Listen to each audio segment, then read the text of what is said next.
हरिः ॐ श्री गुरुभ्यो नमः हरिः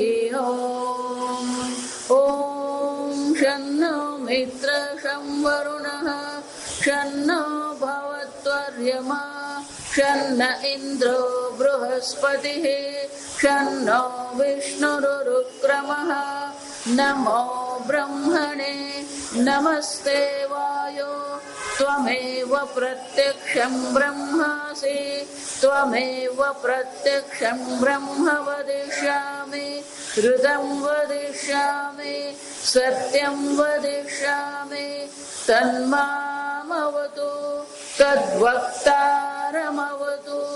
अवतु माम् अवतु वक्तारम् ॐ शान्ति शान्ति शान्तिः ॐ भद्रं कर्णेभिः शृणुयाम देवाः भद्रं पश्येमाक्षभिर्यजत्राः स्थिरैरङ्गैः स्तुष्टुवागुंसस्तनूभिः व्यशेम देवहितं यदायुः स्वस्ति न इन्द्रो वृद्धश्रवाः स्वस्ति न पूषा विश्ववेदाः स्वस्ति नस्तार्क्ष्यो अरिष्टनेमिः स्वस्ति नो बृहस्पतिर्ददातु ॐ शान्ति शान्ति शान्तिः ॐ सहनाववतु सहनौ भुनक्तु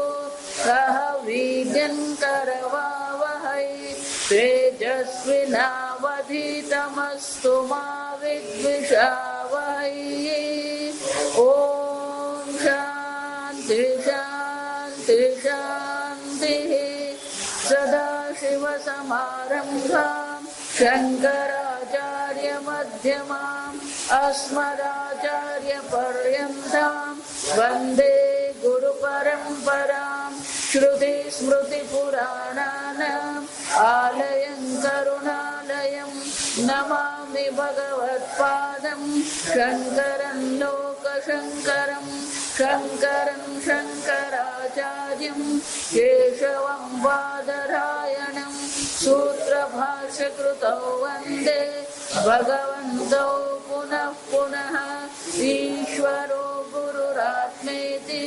मूर्तिभेदविभागिने व्योमवद्व्याप्तदेहाय दक्षिणामूर्तये नमः ॐ निधये सर्वविद्यानां विशदे भवरोगिणां गुरवे सर्वलोकानां दक्षिणामूर्तये नमः ॐ नमः प्रणवार्थाय शुद्धज्ञानैकमूर्तये निर्मलाय प्रशान्ताय दक्षिणामूर्तये नमः।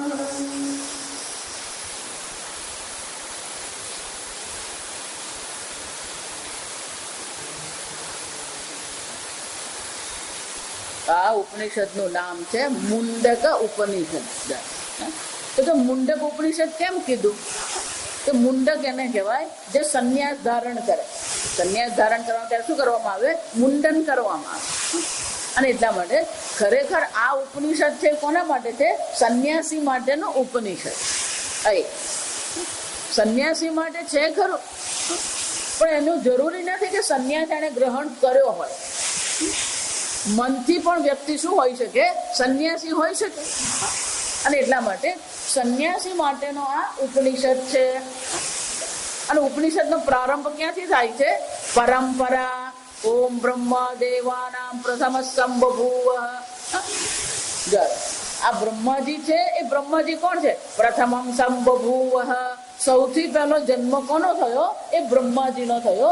વિષ્ણુ ભગવાનની નાભીમાંથી એમનો જન્મ થયો. એટલું જ નહીં, પણ એ કોણ હતા? વિશ્વસ્ય કરતા, આ સંપૂર્ણ જગતની ઉત્પત્તિ કરતા બ્રહ્માજી એટલે સર્જન કરતા છે. ભુવનસ્ય ગોપ્તા, આ સંપૂર્ણ બ્રહ્માંડ ભુવન જે છે એના ગોપ્તા, રક્ષણ કરનારા છે.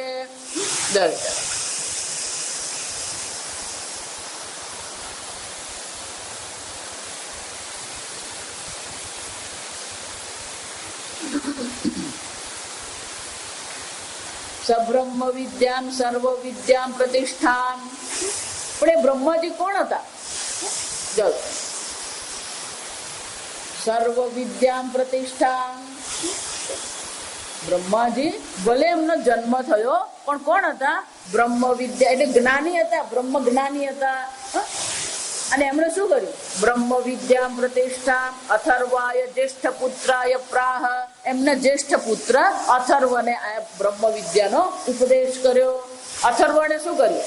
અથર્વણે આ બ્રહ્મ ઉપદેશ એના બ્રહ્મ અથર્વા ત્વામ પુરોવાચ, અને અથર્વાને આપવામાં આવ્યું. અથર્વાએ શું કર્યું? પુરોવાચ વાંગ અંગીરે. એમણે અંગીરા મુનિને બ્રહ્મ વિદ્યા આપી. અંગીરા મુનિએ કોને આપી? ભારદ્વાજને. અને ભારદ્વાજ જે સત્યવાહ છે એમણે આ જે છે એને અંગી મુનિને આપી. પણ કે આ બ્રહ્મ વિદ્યાનો ઉપદેશ કર્યો તો કે ખાલી બ્રહ્મ જ્ઞાનનો ઉપદેશ કર્યો? પરાવરમ જા સમજો. પરા એટલે કે બ્રહ્મ વિદ્યા છે, અવરમ એટલે કે એ બ્રહ્મ વિદ્યાને સમજવા માટે જે પણ કઈ વેદાંગ છે, જા સમજો, વેદને સમજવું હોય તો એને બાકીની બધી વસ્તુ પણ આસપાસની તર્ક જેને કહેવામાં આવે, વ્યાકરણ જેને કહેવામાં આવે, છંદ જેને કહેવામાં આવે, આ બધાનો પણ ઉપદેશ કરવો જ પડે. અને એટલે કે છે આ એકલી બ્રહ્મ વિદ્યાનો ઉપદેશ નથી કર્યો, પણ શું છે? પરાવરમ. જો આ સમજવું, બ્રહ્મ જ્ઞાન મેળવવું છે પણ લૌકિક સમજ પણ આપણામાં હોવી જોઈએ. જ્યાં સુધી લૌકિક બાબતની સમજ નહીં હોય તો પછી આ જગત પ્રત્યે વૈરાગ્ય થાય નહીં. આગળ આવશે મંત્ર જાત કે લૌકિક જગત શું છે, કેવું છે, એ બાબતે પણ શું હોવું જોઈએ? જ્ઞાન હોવું જોઈએ. જો બુદ્ધ ભગવાનને પણ શું થયું? લૌકિક જગત કેવું હતું એમને ખબર જ નથી. પણ જ્યાં એ લૌકિક જગત એમની સામે આવ્યું, પેલા વૃદ્ધને જોયા, મૃત્યુ જોયું, પેલું બાળકને જોયું, ત્યારે એમને ખ્યાલ આવ્યો કે આ જગત તો કેવું છે? દુઃખમ દુઃખમ દુઃખમ. અને એટલે કે છે ખાલી બ્રહ્મ વિદ્યાનો ઉપદેશ નહીં કર્યો, પરાવરમ બ્રહ્મ વિદ્યામ. આ જે અંગી મુનિ જે છે તો કે અંગીરા મુનિ જે છે એ અંગીરા મુનિએ શું કર્યું? તો કે અંગીરા મુનિ પણ જ્ઞાન છે. બધા જ્ઞાની કહેવાય. પરંપરામાં શું કહેવામાં આવે? આ બ્રહ્માજી છે, બ્રહ્માજી એમના પુત્ર જ્યેષ્ઠ પુત્રને આપ્યું, એને અથર્વને આપ્યું, અથર્વએ અંગીને આપ્યું, અંગીએ ભારદ્વાજને, ને ભારદ્વાજે અંગીરા મુનિને. આ પરંપરા થઈ. ગીતામાં એટલે જ ભગવાન કહે છે એવમ પરંપરા પ્રાપ્તમ જાય. તો કે એક દિવસ શૌનક વૈ મહાશાલ. મહાશાલ શબ્દ યાદ રાખો. આ શૌનક મુનિ કોણ હતા? મહાશાલ. મહારથી. શબ્દ જે છે મહારથી તો એવું નથી કે એનો રથ મોટો છે. મહારથી એટલે રથ મોટો છે એવો અર્થ નથી. પણ ખરેખર શું છે? જે એક સાથે 1000 યોદ્ધાઓની સાથે શું કરી શકે? યુદ્ધ કરવા સમર્થ હોય એને શું કહેવામાં આવે? મહારથી. એમ મહાશાલ. તો કે એની શાળા બહુ મોટી હતી તો કે નહીં. કોઈ પણ આશ્રમ હોય એમાં 4 પ્રકારની શાળા હોય. આશ્રમ છે તો સંસ્કૃત એટલે કે વેદ પાઠશાળા હોવી જ જોઈએ. આ વેદ પાઠશાળા હોય. વેદ પાઠશાળા છે તો પછી બાળકોને શીખવવા માટે યજ્ઞશાળા. બાળકો છે, યજ્ઞશાળા છે, તો પછી શાની જરૂર પડે? ભોજનની જરૂર પડે ને પાકશાળા. આ બધું જ છે. યજ્ઞ કરવો હોય, પાકશાળા હોય, દૂધ દહીં બધાની જરૂર પડે. ગોશાળા. કોઈ પણ આશ્રમ પૂર્ણ ક્યારે કહેવાય? આ 4 પ્રકારની શાળા એમાં હોવી જોઈએ તો એ પૂર્ણ આશ્રમ છે. વેદ પાઠશાળા છે, યજ્ઞશાળા છે, પાકશાળા છે અને ગૌશાળા. તો આ શૌનક મુનિ કોણ હતા? મહાશાલ. પછી શાળા બંધ નહીં થઈ જાય. જો સમજજો, કેટલાક લોકો પેલી વેદ સંસ્કૃત પાઠશાળા ચાલુ કરે પણ ચાલુ કરીને પછી શું થઈ જાય? કોઈ આવતું નથી, ભણવા બંધ થઈ ગઈ. એનું હંમેશા એમ કહો કે મહાશાલ એટલે કે 365 દિવસ જેને કે આ શાળા કેવી છે? સતત ચાલતી રહે છે. યજ્ઞશાળામાં મંત્રનો આપણે સાંભળી શકીએ છીએ, પાકશાળામાં ભોજન થઈ રહી છે, ગોશાળામાં ગાયની સેવા થઈ રહી. આવા સૌનક જવાબ છે. એનો અર્થ શું થયો? સામાન્ય વ્યક્તિ નથી, અત્યંત બુદ્ધિશાળી છે, એમને ત્યાં વેદ પાઠશાળા ચાલી રહી છે, પણ એમને આ બ્રહ્મ વિદ્યાની ઈચ્છા થઈ, જિજ્ઞાસા થઈ. સમજ, જ્યાં સુધી વ્યક્તિને પોતાને જિજ્ઞાસા થાય નહીં ને ત્યાં સુધી આ બ્રહ્મ વિદ્યાનો આરંભ થતો નથી. ભલે આપણે વર્ષો સુધી સાંભળતા રહીએ, પણ આપણા મનમાં પણ શું થવું જોઈએ? એ જિજ્ઞાસા થવી જોઈએ. એટલે સૌનકજીને આ જિજ્ઞાસા થઈ, અને એટલે શું કર્યું? સૌનક મહાશાલ અંગીરસમ વિધિવત ઉપસન્ન પ્રપચ્છ. એ સૌનક મુનિ જે છે એમણે શું કર્યું? અંગીરા મુનિને વિધિવત પ્રપન્ન, વિધિવત એટલે કે શિષ્ય બનીને એમને શરણે ગયા, અને શું કર્યું? પ્રપચ્છ, એમણે પ્રશ્ન પૂછ્યો. કયો પ્રશ્ન પૂછ્યો? કસ્મિન્નુ ભગવો વિજ્ઞાતે સર્વમ વિજ્ઞાતમ ભવતી. જ્ઞાની છે, જો સમજો. જ્ઞાની એટલે કે આ લૌકિક જગતની દ્રષ્ટિએ પંડિત છે, વિદ્વાન છે, પણ ઘણું બધું જાણે છે, પણ જાણ્યા પછી એમનું મને થાકી ગયું કે હવે કેટલું જાણવું, એના કરતા કંઈક એવું છે કે નહીં કે એકને જાણીએ શું થઈ જાય? બધાનું જ્ઞાન થઈ જાય. કસ્મિન્નુ ભગવો વિજ્ઞાતે સર્વમ વિજ્ઞાતં ભવતી તસ્મૈ સહોવાચ. અને એટલા માટે અંગીરા મુનિએ ઉપદેશનો પ્રારંભ કર્યો, અને બહુ સરસ કીધું. દ્વે વિદ્યે વેદિતવ્ય, જો આગળ કીધું ને, પરાવિદ્યા અને અવર એટલે કે અપરાવિદ્યા, બે વિદ્યા છે. બંને કેવી છે? વેદિતવ્ય, બંને જાણવા યોગ્ય છે. જો એટલા માટે કોઈ પણ બાળક મારી પાસે આવે ને તો એમ કહું, ભણ પહેલા તું. કેમ છે? આપણે એવું માનીએ છીએ નહીં માતાજી પરણી ગયા, નહીં. જો સમજો, લૌકિક જગતમાં પણ ભણવાની આવશ્યકતા છે, તો જ લોકોમાં સમજ આવે, અનુભવ આવે. સ્વામીજી કે એ કોલેજમાં જશે તો કોલેજમાં અનેક પ્રકારના લોકોને મળશે, તો એ લોકોને મળીને એને શું થશે? અનુભવ મળશે. આપણે પેલા ઘરમાં બેસાડી રાખીએ નહીં, તમારે જે જગતમાં જીવવું છે એ જગતનો અનુભવ તમને શું થાય? હોવો જ જોઈએ. જ્યાં સુધી તમે આશ્રમમાં રહેવા નહીં જવાના હોય ત્યાં સુધી સ્વામીજી અમને બધાને પણ શું કહેતા? ભણો અને નોકરી કરો. આ જગત સાથે ભાગવાનું નથી. જો અને એટલે શું કહે છે? વેદી, આ લૌકિક વિદ્યા જે છે, અપરા વિદ્યા છે, એ પણ કેવી છે? વેદિતવ્ય, જાણવા યોગ્ય છે. યદ બ્રહ્મવિદઃ વદંતિ પરાચ એવ અપરાચ. તો કે અપરા વિદ્યા કઈ કઈ છે? તત્ર ઋગ્વેદ, યજુર્વેદ, સામવેદ, અથર્વવેદ. આ ચાર વેદ પણ શું છે? અપરા વિદ્યા. પછી ચાર વેદ ને ભણવા માટે જે વેદાંગ જેને કહેવામાં આવે, એટલે કે છે શિક્ષા, કલ્પ, વ્યાકરણ, નિરુક્તમ. શિક્ષા, શિક્ષા એટલે કે ઉચ્ચારણ કરવું. તો આપણે ઉચ્ચારણમાં બધા બહુ ગોટાળા કરવા વાળા છે. આપણે ભગવાન સમજી લે, આ સમજ છે. કેવી રીતે સંસ્કૃતમાં મંત્રનું કેવી રીતે ઉચ્ચારણ કરવું એને શિક્ષા કહેવાય. કલ્પ, વ્યાકરણમ. કલ્પ એટલે વિધિ, જો પછી વ્યાકરણમ, નિરુક્તમ. નિરુક્તમ એટલે જો સમજો, સૌથી જૂની ડિક્શનરી એટલે નિરુક્ત કહેવામાં આવે. આ નિરુક્તમાં શું કરવામાં આવે? વેદના જે બધા શબ્દો જે છે એને સમજ આપવામાં આવી છે. નિરુક્તમ. છંદ, જ્યાં સંસ્કૃત આપણે આગળ ભણે ને ત્યારે બધા છંદ ભણતા હતા. મંદાક્રાંત, અનુષ્ટુપ. આ ગીતા કયા છંદમાં છે? અનુષ્ટુપ. અનેક પ્રકારના છંદ છે. એટલું જ નહીં, છેલ્લું શું કે છે? જ્યોતિષમ. જ્યોતિષ એવું જયારે કહેવામાં આવે ત્યારે બંને પકડવાનું, ખગોળશાસ્ત્ર અને જ્યોતિષ શાસ્ત્ર. ખગોળશાસ્ત્ર પણ છે, એસ્ટ્રોનોમી અને એસ્ટ્રોલોજી. જેને ખગોળશાસ્ત્રનું જો પૂર્ણ સારું જ્ઞાન નહીં હોય તો જ્યોતિષમાં પણ એ ગોટાળો કરવાનો. અસમજ.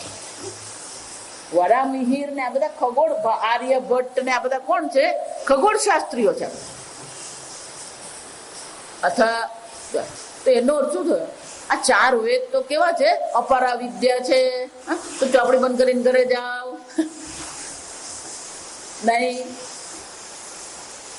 શબ્દ રાશિ જે છે, શબ્દ રાશિ ઉપનિષદની જે છે ને અપરા કહેવામાં આવે. પણ એ ઉપનિષદના શબ્દોના શ્રવણ દ્વારા બુદ્ધિમાં જે આપણને સમજ ઉત્પન્ન થાય એને પરાવિદ્યા કહેવાય. એટલે કે પરાવિદ્યા કોને કહેવાય? અથ પરાયયા તદક્ષરમ અધિગમ્યતે, જેના દ્વારા અક્ષર બ્રહ્મનું જ્ઞાન થાય છે એને શું કહેવામાં આવે? પરાવિદ્યા. પણ કે અક્ષર બ્રહ્મ શું છે? એટલે છઠ્ઠા મંત્રમાં કે છે તદદ્રશ્યમ અગ્રાહ્યમ. અદ્રશ્યમ એટલે કે જે 5 ઇન્દ્રિયો દ્વારા ગ્રહણ થઈ શકે એમ છે જ નહીં. ફક્ત દ્રશ્ય એટલે આંખ, જો પણ એક ઇન્દ્રિયનું કહેવામાં આવ્યું. એનો અર્થ શું થયો? બાકીની બધી ઇન્દ્રિયો સમજી જ લેવાની, એને ઉપલક્ષણ કહેવામાં આવે. અગ્રાહ્યમ એટલે હાથથી ગ્રહણ કરીએ તો હાથથી જે ગ્રહણ કરી રહ્યા છે તો હાથ, એનો અર્થ શું થયો? 5 કર્મેન્દ્રિય દ્વારા પણ એને આપણે ગ્રહણ કરી શકીએ એમ છે જ નહીં. અગોત્રમ કે એનું કોઈ ગોત્ર છે કે નહીં? પૂજા કરીએ ત્યારે શું કરવામાં આવે? ગોત્ર. જો અગોત્રમ નો અર્થ શું થાય? અજહ, એ જન્મ રહિત છે. અવર્ણમ અચક્ષુ કે એનો કોઈ વર્ણ છે કે નહીં? અચક્ષુ એને દ્રશ્ય જગત તો એ નથી. પંચમહાભૂતનું જે દ્રશ્ય જગત જે છે, શબ્દ સ્પર્શ રૂપ રસ ગંધ, પણ કે ઇન્દ્રિય છે એ અચક્ષુ, એને આંખ પણ નથી. એનો શું થયો? 5 જ્ઞાનેન્દ્રિય પણ આ અક્ષર બ્રહ્મ નથી. અશ્રોત્રમ અચક્ષુ શ્રોત્રમ તદ અપાણીપાદમ, આ 5 કર્મેન્દ્રિય પણ એ બ્રહ્મ નથી. તો એ બ્રહ્મ કોણ છે? નિત્યમ વિભુમ સર્વગતમ. કેવું છે? નિત્ય છે, 3 કાળમાં રહેનારું છે. સર્વગતમ, સર્વમાં એ વ્યાપ્ત છે. વિભુમ, કેવું છે? વિવિધેન ભવતી ઇતિ વિભુમ, અનેક પ્રકારથી આ જગતમાં એ અભિવ્યક્ત થઈ રહ્યું છે. સુસૂક્ષ્મ, પણ કે આ જગતમાં જો સર્વવ્યાપી છે, આ અનેક સ્વરૂપે દેખાઈ રહ્યું છે, તો અમને દેખાતું કેમ નથી? સુસૂક્ષ્મ, કેવું છે? અત્યંત સૂક્ષ્મ છે, અને એટલા માટે આપણે એને ગ્રહણ કરી શકતા નથી. તદવ્યયમ, તો કે આ જગતની બધી વસ્તુઓ જે છે એ વ્યય પામનારી છે, નાશ પામનારી છે. તો કે આ નાશ પામનારું છે. અવ્યયમ, ભલે આ જગતમાં વ્યાપ્ત છે છતાં એનો ક્યારેય વ્યય થતો નથી. સમજ બરાબર. અત્યાર સુધી જે અવ્યય સુધી જે કહેવામાં આવ્યું અને સુસૂક્ષ્મ કહેવામાં આવ્યું, એનો અર્થ શું થયો? આપણી પાસે જેટલા પ્રમાણ છે, આ 5 આંખ છે, 5 કર્મેન્દ્રિય છે, મન બુદ્ધિ જે છે, એનાથી કોઈનાથી પણ આ બ્રહ્મ ગ્રહણ કરી શકાય એમ છે જ નહીં. અને સુસૂક્ષ્મ છે, અત્યંત સૂક્ષ્મ છે. સ્થૂળ અને સૂક્ષ્મની વ્યાખ્યા યાદ રાખવાની. જેને 5 ઇન્દ્રિય દ્વારા ગ્રહણ થાય એને સ્થૂળ કહેવાય. જેને 5 ઇન્દ્રિયો દ્વારા ગ્રહણ કરી શકાય નહીં એ સૂક્ષ્મ કહેવાય. અને આ તો કેવું છે? અત્યંત સૂક્ષ્મ. તો પછી અમને જ્ઞાન થાય કેવી રીતે? જો મારી ઇન્દ્રિયો દ્વારા જ્ઞાન નહીં થાય, મારા મન બુદ્ધિ દ્વારા જ્ઞાન નહીં થાય, તો પછી એનું જ્ઞાન થશે કેમ? સમજ બરાબર. અથવા તો ધારો કે ગુરુજી ઉપદેશ કરવો હોય તો ગુરુજી ઉપદેશ પણ કરશે કેવી રીતે? તો કે છે એક ઉપાય છે, ભૂતયોનિમ પરિપશ્યંતિ ધીરાઃ. આ સંપૂર્ણ જગતની યોની, સંપૂર્ણ જગતનું કારણ કોણ છે? આ પરા જે અક્ષર બ્રહ્મ છે એ સંપૂર્ણ જગતનું કારણ છે. પણ જ્યાં કારણ એમ કહ્યું એટલે આપણા મનમાં શું આવે? હંમેશા 2 પ્રકારના કારણ હોય. એક બનાવનાર હોય અને એક દ્રવ્ય હોય જેમાંથી બનાવવામાં આવે. બનાવનારને સંસ્કૃતમાં નિમિત્ત કારણ કહેવામાં આવે. જે દ્રવ્યમાંથી બનાવવામાં આવે એને શું કહેવામાં આવે? ઉપાદાન કારણ. કુંભાર નિમિત્ત કારણ છે, માટી ઉપાદાન કારણ છે. વણકર નિમિત્ત કારણ છે, તાંતણા શું છે? ઉપાદાન કારણ. તો કે અમારી સમજ તો એવી છે કે નિમિત્ત કારણ ને ઉપાદાન કારણ અલગ હોય. સમજજો ને બરાબર. અને નિમિત્ત કારણ ચેતન હોય અને ઉપાદાન કારણ કેવું હોય? માટી ધારો કે ચેતન હોય તો ટીપવા દે. આપણી સમજ છે. જો સમજ. બીજું, નિમિત્ત કારણ છે એમાં બનાવવાનું જ્ઞાન અને કુશળતા બંને હોય. નિમિત્ત કારણ કોને કહેવાય? તમને મને કુંભાર કહી શકીએ? તમને મને વણકર કહી શકાય નહીં. કારણ કે કુંભાર એટલે કે ઘડા બનાવવાનું જ્ઞાન અને ઘડા બનાવવાની શું હોવી જોઈએ? કુશળતા હોવી જોઈએ. તો પછી આપણે એને નિમિત્ત કારણ કહી શકીએ. તો કે આ અક્ષર બ્રહ્મ જે છે કારણ છે, ભૂત યોની, એ સર્વભૂતોની યોની છે. તો કે વિચારો, સંપૂર્ણ જગતમાં આ યાદ રાખજો, કોઈ પણ ધર્મ પંથ હોય બધા એક વાત સ્વીકારે છે કે ભગવાન છે, જગત બનાવનાર છે. પછી એને ઈશ્વર કેન, અલ્લાહ કેન, ગોડ કેન, ભગવાન કેન, કૃષ્ણ કેન, રામ કેન, શિવ કે જે કેવું હોય કે આ સમજ. એટલે બધા સ્વીકારે છે આ જગત કરતા છે, સર્જનહાર છે. જો ગુજરાતીમાં આપણે સર્જનહાર કહીએ. પણ ધારો કે એને એમ પૂછવામાં આવે, તારા સર્જનહારે આ જગત શામાંથી બનાવ્યું? તો ચર્ચા જ નથી. જો અને ધારો કે પણ ચર્ચા કરે તો શું છે? ભગવાને, જો આપણે લોકો ગાંડાની જેમ બોલતા ફરીએ, ભગવાને શૂન્યમાંથી સર્જન કર્યું. શૂન્યમાંથી સર્જન થાય? શૂન્ય છે તેમાંથી કઈ ઉત્પન્ન થઈ શકે જ નહીં. છે જ નહીં. જો સમજ હોય એમાંથી ઉત્પન્ન થાય, છે જ નહીં તેમાંથી ઉત્પન્ન થઈ શકે નહીં. આમ બે પ્રશ્ન છે. એક તો ઉપાદાન કારણ શું છે, અને બીજો પ્રશ્ન કયો છે? સામાન્ય રીતે નિમિત્ત કારણ ચેતન હોય અને ઉપાદાન કારણ જડ હોય. તો કે આ તમારું અક્ષર બ્રહ્મ જે તમે કહી રહ્યા છો સંપૂર્ણ જગતનું કારણ છે, તો કે એ કારણ છે તો પછી કેવું છે? નિમિત્ત કારણ છે કે ઉપાદાન કારણ છે? અને જો તમે એમ કહો નિમિત્ત કારણ છે, અને એ નિમિત્ત કારણ જો સર્વનું કરતા હોય તો એ સર્વજ્ઞ હોવા જોઈએ. ઘટસ્થ કરતા ઘટક. જો આ મુંડકનું પહેલું જે મુંડક છે ને, એ પહેલો અધ્યાય એ પાયો છે, પછી બધું એની વિસ્તાર છે. તો કે આ તમારું ઘટસ્થ કરતા ઘટજ્ઞ, તો સર્વસ્વ કરતા શું હોવો જોઈએ? સર્વજ્ઞ. જો તો એ સર્વજ્ઞ છે અને સર્વને બનાવનાર છે, સર્વશક્તિ છે. પણ પેલો પ્રશ્ન તો ઉભો જ છે, પેલું દ્રવ્ય ક્યાંથી લાવ્યો? તો જો બહારથી એ દ્રવ્ય લાવે તો પ્રશ્ન એ પૂછવો પડે, ત્યાં દ્રવ્ય કોણે મૂક્યું? પણ શું કહીએ છીએ? જો એ સર્વશક્તિ છે, સર્વજ્ઞ છે, તો એને અન્ય કોઈ દ્રવ્યની આવશ્યકતા છે? જો અન્ય દ્રવ્યની આવશ્યકતા પડે તો પછી એ સર્વજ્ઞ રહે નહીં, એ સર્વશક્તિ રહે નહીં. જો આ સમજતા. અને એટલા માટે શ્રુતિ માતા આપણને દ્રષ્ટાંત આપે છે. 3 દ્રષ્ટાંત આપે છે. યથા ઉર્ણનાભિ સૃજતે ગૃહ્યતે છે. જેવી રીતે પેલો કરોડિયો જે છે, તો કરોડિયો જે ઝાડુ બનાવે, ઝાડુ બનાવનાર પણ કોણ છે? કરોડિયો છે. એટલે ઝાડુ બનાવવાનું દ્રવ્ય બહારથી લાવ્યો? પોતાની લાડમાંથી શું કરે છે? એ ઝાડુ બનાવે. એનો અર્થ શું થયો? નિમિત્ત કારણ પણ કરોડિયો છે, ઉપાદાન કારણ કોણ છે? ફક્ત દ્રષ્ટાંતમાં આટલું જ લેવાનું છે, બીજું કશું લેવાનું નથી. આ સમજો તો ગોટાળો જ છે. એનો શું થયો? નિમિત્ત કારણ અને ઉપાદાન કારણ એક જ સ્થાન પર હોઈ શકે. આપણે જોયું એમ બંને કેવા છે? અલગ છે. પણ અહીંયા કેવું છે? એક જ સ્થાન પર નિમિત્ત કારણ છે, એક જ સ્થાન પર ઉપાદાન કારણ છે. એ જ રીતે જેવી રીતે કરોડિયો બનાવે છે અને ગ્રહણ કરે છે, એ જ રીતે આ અક્ષર બ્રહ્મ જે જગતનું કારણ છે, એ જગતનું સર્જન પણ કરે છે અને જગતને પોતાનામાં સમાવી પણ લે છે. પણ કે તો મગજમારી થઈ ગઈ. કેમ? તો કે આ જગત તો જડ છે. જો આ જગત જડ છે અને પરમાત્મા જડ છે. માટીમાંથી ઘોડો બનાવે તો ઘોડો શાનો હોવાનો?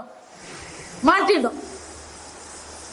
તો માટીનો ઘોડો જોઈને આપણે કહી શકીએ માટી એનું કારણ છે. કાર્ય પરથી કારણનું અનુમાન કરી શકીએ. પણ દીકરાને જોઈને મા બાપનું અનુમાન થાય. જો આ સમજો. વડ તેવા ટેટા, બાપ તેવા બેટા.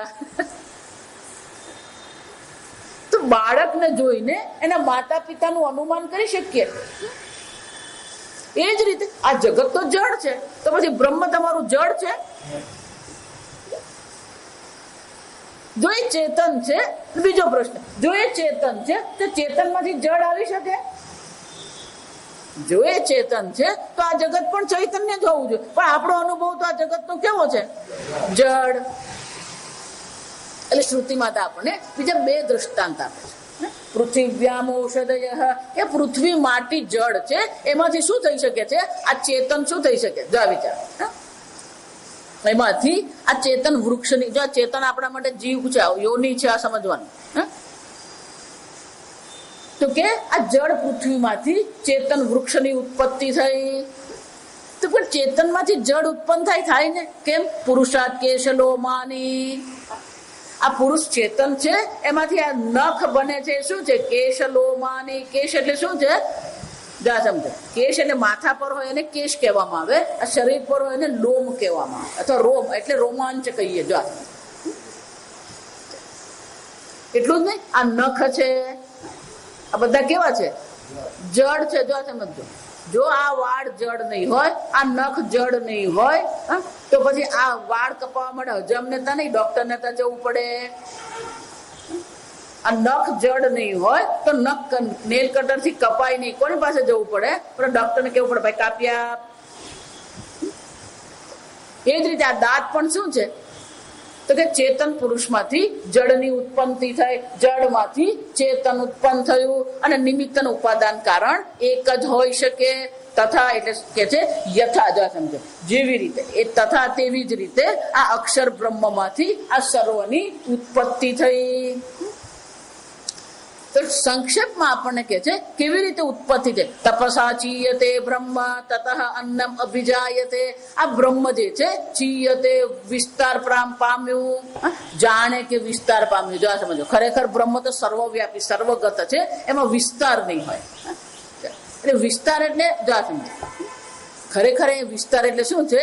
એ વિચાર કર્યો કે હું આ જગત બની જાઉં, અને એમણે શું કર્યું? તપસા, એમણે તપશ્ચર્યા કરી, ચિંતન કર્યું. કોઈ પણ વસ્તુની ઉત્પત્તિ કરવી હોય તો પેલા મનમાં એનું શું કરવું પડે? વિચાર કરવો પડે. બંગલો બનાવવો હોય તો પેલા મનમાં વિચાર ચાલે, અને તમને જેવા વિચાર આવતા હોય એવો જ પેલો આર્કિટેક્ટ શું કરી આપે? તમને પ્લાન બનાવે, અને તપશ્ચર્યા કહેવાય. જો તમને એમ ભગવાને પણ આ જગત બનાવવાનું હતું, તો એનું આયોજન કર્યું, કેવી રીતે બનાવવું. તપસા ચીયતે બ્રહ્મ. પછી શું થયું? એમાંથી અન્નની ઉત્પત્તિ થઈ, અન્નમાંથી પ્રાણ, પ્રાણમાંથી મન, અને મનમાંથી સત્યમ લોક, આ સર્વ 14 લોકની પણ ઉત્પત્તિ થઈ. પણ એ ઈશ્વર કેવો છે? એ સર્વજ્ઞ સર્વવિદ, એ સર્વજ્ઞ પણ છે, સર્વવિદ પણ છે. એ અક્ષર બ્રહ્મ કેવો છે? જો સમજો, સર્વમ સામાન્યેન જાનાતિ ઇતિ સર્વજ્ઞ. આ સોનું છે, આ ઘરેણા છે, આને શું કહેવાય? સામાન્ય જ્ઞાન. જો અમારા જેવા તમે સોની ત્યાં લઈ જાઓ તો બુટ્ટી વીટી ને બધું સમજ પડે, આ સમજ. પણ કેટલાક ઘરેણા એવા હોય કે ખબર નહીં પડે કે ઉપર પહેરવાનું કે નીચે પહેરવાનું. એટલું જ નહીં, આ ઘરેણા કેમ બનાવવું આપણને ખબર છે? નથી ખબર. આ ઘરેણા છે અને આ સોનું છે, સામાન્ય જ્ઞાન છે. જા, પણ આ ઈશ્વર કોણ છે? સર્વવિદ સર્વમ વિસ્તરેણ જાનાતિ. એ આ સોનું છે, આ ઘરેણા છે, એટલું જ નહીં, આ ઘરેણા કેમ બનાવવા એનું પણ એને શું છે? આ જ્ઞાન છે. અને એટલે કે છે યશ સર્વજ્ઞ સર્વવિદ યશ્ચ જ્ઞાનમયમ તપ. તો કે આ પરમાત્માનું તપ જે છે કેવું છે? જ્ઞાનમયમ તપ. એક પગે ઉભા રહ્યા એમ નહીં, કયું છે? જ્ઞાન તપશ્ચર્યા છે. જો એટલે હું વારંવાર કહું કે આપણે આ ઉપનિષદ ભણી રહ્યા છે એ પણ શું છે? તપશ્ચર્યા છે. આ જ્ઞાન યજ્ઞ છે, આ જ્ઞાનમયમ તપ. તસ્માદેત બ્રહ્મ નામ રૂપમ અન્નમ ચ જાયતે. અને એ અક્ષર કોણ છે? અક્ષર બ્રહ્મ. અને એ બ્રહ્મ એટલે કે જે સર્વવ્યાપી છે, નામ રૂપમ અન્નમ ચ જાયતે. એ બ્રહ્મમાંથી આ સર્વ નામ રૂપ અને અન્નની ઉત્પત્તિ થઈ. આમ સંક્ષેપમાં આપણને દર્શાવી દેવામાં આવ્યું કે એ જગત કારણ બ્રહ્મ છે, અભિન્ન નિમિત્ત ઉપાદાન કારણ છે. અને આ જ્ઞાનમય તપશ્ચર્યા છે એટલે અહીંયા જ્ઞાન મહત્વનું છે, કર્મની કોઈ આવશ્યકતા નથી. જો એટલા માટે મેં આગળ કીધું કે આ મુંડક ઉપનિષદ એટલે સંન્યાસીઓનું ઉપનિષદ છે. અહીંયા સર્વ કર્મનો ત્યાગ છે. તો કે આ કર્મ ઉપયોગી ખરું. એટલે હવે પછી એના દ્વિતીય ખંડમાં જે છે એ દ્વિતીય ખંડમાં દર્શાવવામાં આવ્યું કે આ કર્મ જે છે, જો આ સમજો, આપણે ડિટેલમાં જવાની જરૂર નથી, પણ આ 13 મંત્ર દ્વારા 11 મંત્ર દ્વારા આપણને દર્શાવવામાં આવ્યું આ જેટલા પણ કર્મ છે એ કર્મ અનિત્ય છે, ઉત્પન્ન થાય છે. અને કર્મ ઉત્પન્ન થયું તો કર્મફળ પણ શું હોવાનું? અનિત્ય હોવાનું. અને એટલા માટે કે છે આ જે કર્મ જે છે એ કર્મ અત્યંત વિલક્ષણ છે. અને આપણે કહેવામાં આવ્યું કે વેદમાં સૌથી સરળ કર્મ હોય તો અગ્નિહોત્ર કર્મ. આપણા માટે એ અઘરું છે, સમજો. બ્રાહ્મણને જો કહેવામાં આવે રોજ તારે અગ્નિહોત્ર કર્મ કરવું, એને ખબર પડી જાય. પણ એ કર્મની પણ મર્યાદા છે. જો એની વિધિ પ્રમાણે તમે કર્મ નહીં કરો, કર્મ કર્યા પછી પણ શું છે, દક્ષિણા આપવાની હોય. એટલે અહીંયા કે છે જો દક્ષિણા ન આપવામાં આવે, એ કર્મની વિધિને અનુરૂપ નહીં કરવામાં આવે. અગ્નિહોત્ર કર્મ તો કરે, પણ અમાસની વિશેષ પ્રકારની આહુતિ હોય, પૂર્ણિમાની વિશેષ પ્રકારની આહુતિ હોય, વિશેષ દિવસે વિશેષ પ્રકારની આહુતિઓ આપવાની હોય. આ બધી આહુતિઓ આપવામાં નહીં આવે તો તમારું અગ્નિહોત્ર કર્મનું પુણ્ય ઉત્પન્ન થતું નથી. જો એટલે કહું, કેટલાક લોકો એવા હરખાય ને નવરા બેઠા હોય ને તે શું કરે, ના માતાજી હું તો રોજ હવન કરું. પણ રોજ હવન કરે પણ પૂર્ણિમાનું જે આહુતિ આપવાની આપી, અમાસની આહુતિ આપવાની આપી નહીં આપી. જાવ એટલે અહીંયા શું કે છે, અગ્નિહોત્રમ અદર્શમ અપૌર્ણમાસમ અચાતુર્માસ્યમ. ચાતુર્માસ હોય ત્યારે વિશેષ પ્રકારની 4 મહિનાની વિશેષ પ્રકારની આહુતિ હોય. આગ્રહણમ અતિથિ વર્જિતમ, જે રોજ અતિથિને ભોજન કરાવતો નથી. આહુતમ, સારી રીતે આહુતિ આપવામાં આવી નથી. વૈશ્વદેવમ અવિધિના હુતમ. આ સપ્તમા તસ્ય લોકાહ હિનસ્તિ. જો યોગ્ય પ્રકારથી એને અગ્નિહોત્ર કર્મ કર્યું નહીં તો પુણ્ય તો મળવાનું જ નથી, પણ આ લોક ને પરલોક પણ એના માટે શું થાય છે, હિનસ્તિ, નાશ પામે છે. અને એટલા માટે શ્રુતિ માતા કે છે આ અગ્નિહોત્ર જો આટલું અઘરું હોય તો બાકીના બધા કર્મ તો શું છે, અત્યંત કઠિન છે. અને એ કર્મ કરવા કરતા તો શું છે, આ કર્મ કેવા છે, અવિદ્યાયામંતરે વર્તમાના. 8મા મંત્રમાં કે છે આ બધા કર્મમાં જે નિષ્ઠ છે, જેને કર્મમાં જ રુચિ છે, જે કર્મને જ મહત્વ આપી રહ્યો છે, બધા કોણ છે, અવિદ્યામાં બેઠા છે. અને પોતાને શું માને છે, મારા જેવો ધીર વીર કોણ. જો સમજ, શ્રુતિ માતા અહીંયા 8મા મંત્રમાં જ આપણા બધાની બુદ્ધિને ઉડાડી મૂકે છે. કેમ? કારણ કે આપણી નિષ્ઠા ક્યાં છે, જ્ઞાનમાં નિષ્ઠા છે, કર્મમાં નિષ્ઠા છે. હું આ કરું ને પેલું કરું ને અહીંયા જાઉં ત્યાં જાઉં.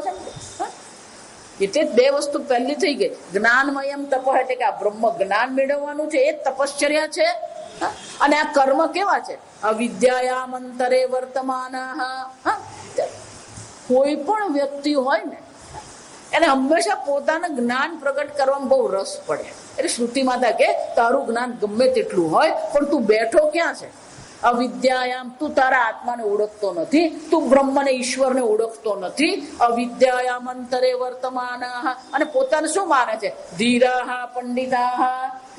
પણ કે એની હાલત કેવી છે, એ પોતાને જ્ઞાની માની રહ્યો છે. અને પછી બધા અનુયાયીઓને ઉભા કરે અને બધાને શું કરે, તમારી સાથે આવો, હું તમને શું કરીશ, મોક્ષ આપીશ.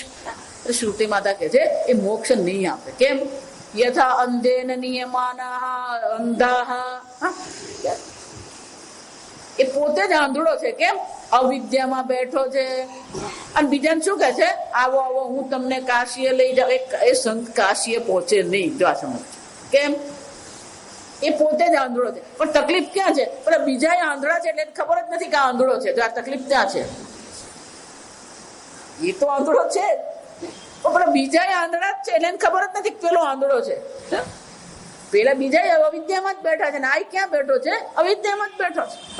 અને બધાને શું કહે છે, ચાલો ચાલો હું કાશીએ સંઘ લઈ જાઉં. સ્વામીજી કે એ સંઘ કાશીએ નહીં પહોંચે, નીચેના ખાડામાં પહોંચે. જા સમજ.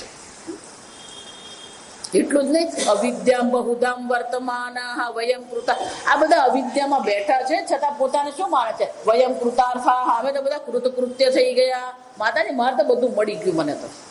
માટે મારા છોકરા આમ છે, બધું આ લોકો જે વાત કરે ને અમારી પાસે આવીને એ સાંભળો ને તો ખબર પડે, અમે આમ કર્યું ને અમારો છોકરો આમ છે ને ફલાણ. અલે ભાઈ, એ બધાનું છે, તારા એકનું નથી. તો કે છે કે પછી આમાંથી નીકળવાનો ઉપાય ખરો ને? બાલાહા, જો આ સમજો. શ્રુતિ માતા શું કે છે? આ બધા કોણ છે? બાળક બુદ્ધિના. હું એટલે વારંવાર કહું, ગમે એટલો માણસ હોય ને, જો એને આ જગતમાં વૈરાગ્ય નહીં થયો તો 80 વર્ષે એ બાળક જ છે. જો આ એટલે બાળપણમાં ફુગ્ગા માટે લડતા હતા, ફુગ્ગા માટે રડતા હતા, ફુગ્ગાને સાયકલ માટે રડતા હતા, લખોટી માટે રડતા હતા. સ્વામીજી કે આપણે બધા લખોટી વૈરાગી છે પણ જગત વૈરાગી નથી. આ સમજો. પરિપક્વ વ્યક્તિ એને કહેવાય કે આ જગત પ્રત્યે વૈરાગ્ય ખેડવે. એટલે શ્રુતિ માતા શું કહે છે? બાલા, આ બધા કોણ છે? આ બાળક બુદ્ધિના છે. પુત્રને પકડીને બેઠા, ઘરને પકડીને બેઠા, ધનને પકડીને બેઠા. પણ બાળકનો એક વસ્તુ છે, બાળક છે એનો અર્થ શું થયો? એની બુદ્ધિને આપણે ખીલવી શકીએ. બાળક કોને કહેવામાં આવે? એને જેવા પ્રકારના સંસ્કાર આપવા હોય, જેવા પ્રકારનું જ્ઞાન આપવું હોય આપણે આપી શકીએ. એટલે શક્યતા ખરી. ભલે બાળક બુદ્ધિનો 60 વર્ષનો છે, પણ જો એ આ બ્રહ્મ વિદ્યાનો ઉપદેશનું શ્રવણ કરે, ભક્તિ કરે, તો એની બુદ્ધિ પણ શું થઈ શકે? વૈરાગ્ય કેળવી શકે, આગળ વધી શકે. અને એટલા માટે કહે છે, પણ આ જગત કેવું છે? ઇષ્ટાપૂર્તમ મન્યમાના વરિષ્ઠમના અન્ય શ્રેય વેદયંતે પ્રમૂઢા. આ બધા મૂઢ થયેલા લોકો, પોતે તો મૂઢ છે, પણ લોકોમાં પણ શું કહે છે? આ યજ્ઞ કરો ને પેલો યજ્ઞ કરો ને આ કર્મ કરો. લોકોને પણ શું કરતા ફરે છે? કર્મમાં લગાવતા ફરે છે. શ્રુતિ માતા કે છે એને આ લોકે સિદ્ધ નથી થવાનું, પરલોકે નથી મળવાનું. કેમ? તપશ્રદ્ધેયે. આ પ્રકારથી આપણા જીવનમાં તપશ્ચર્યા હોવી જોઈએ, શ્રદ્ધા હોવી જોઈએ. શાંતાહ વિદ્વાંસઃ, આપણું મન શાંત હોવું જોઈએ, તપશ્ચર્યા કરતા હોવા જોઈએ. ભક્ષ્યચર્યમ ચરંતઃ સૂર્યદ્વારેણ જાતું. શ્રુતિ માતા કે છે, ધારો કે તમે સાધુ જીવન અપનાવી લીધું, તપશ્ચર્યા કરી રહ્યા છો, ભિક્ષા માંગી રહ્યા છો, શ્રદ્ધા છે તમને, અને અરણ્ય ઉપવસંતી, અરણ્યમાં વાસ કરો છો, પણ જો બ્રહ્મ જ્ઞાન નહીં મેળવ્યું તો શું થશે? તે સૂર્યદ્વારેણ વિરજા પ્રયાંતિ.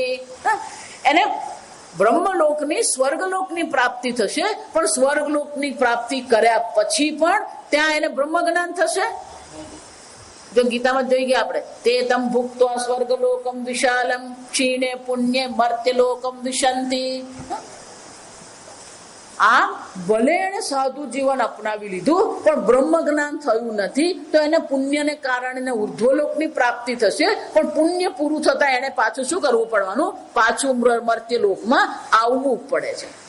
અને એટલા માટે કર્મ, તપશ્ચર્યા, શ્રદ્ધા, ભિક્ષા બધું જ જરૂરી છે. પણ આ કર્મ પ્રત્યે પરીક્ષલોકાન કર્મ ચિતાન, આ કર્મથી જે તપશ્ચર્યા એમ કહીએ પણ કર્મ જ છે. ધારો કે ઉપાસના કોઈ કરી રહ્યો છે તો ઉપાસના પણ માનસ કર્મ છે, ધ્યાન પણ શું છે? માનસ કર્મ છે. અને એ કર્મ છે તો કર્મથી જે પણ પ્રાપ્ત થશે, તો કર્મ અનિત્ય છે, તો કર્મથી પ્રાપ્ત થતું બધું પણ શું થવાનું? અનિત્ય જ છે. અને એટલે શ્રુતિ માતા કહે છે કે આ પ્રકારથી જે વિવેકી છે, જે બુદ્ધિશાળી છે, એ આ જગતની શું કરે છે? પરીક્ષા કરે છે. પરીક્ષલોકાન કર્મચિતાન. અને આ કર્મથી પ્રાપ્ત છે, અને જો કર્મથી પ્રાપ્ત છે તો અનિત્ય છે. મને અનિત્યની જરૂર નથી, મને નિત્ય અક્ષર બ્રહ્મની ઈચ્છા છે. તો એ શું કરશે?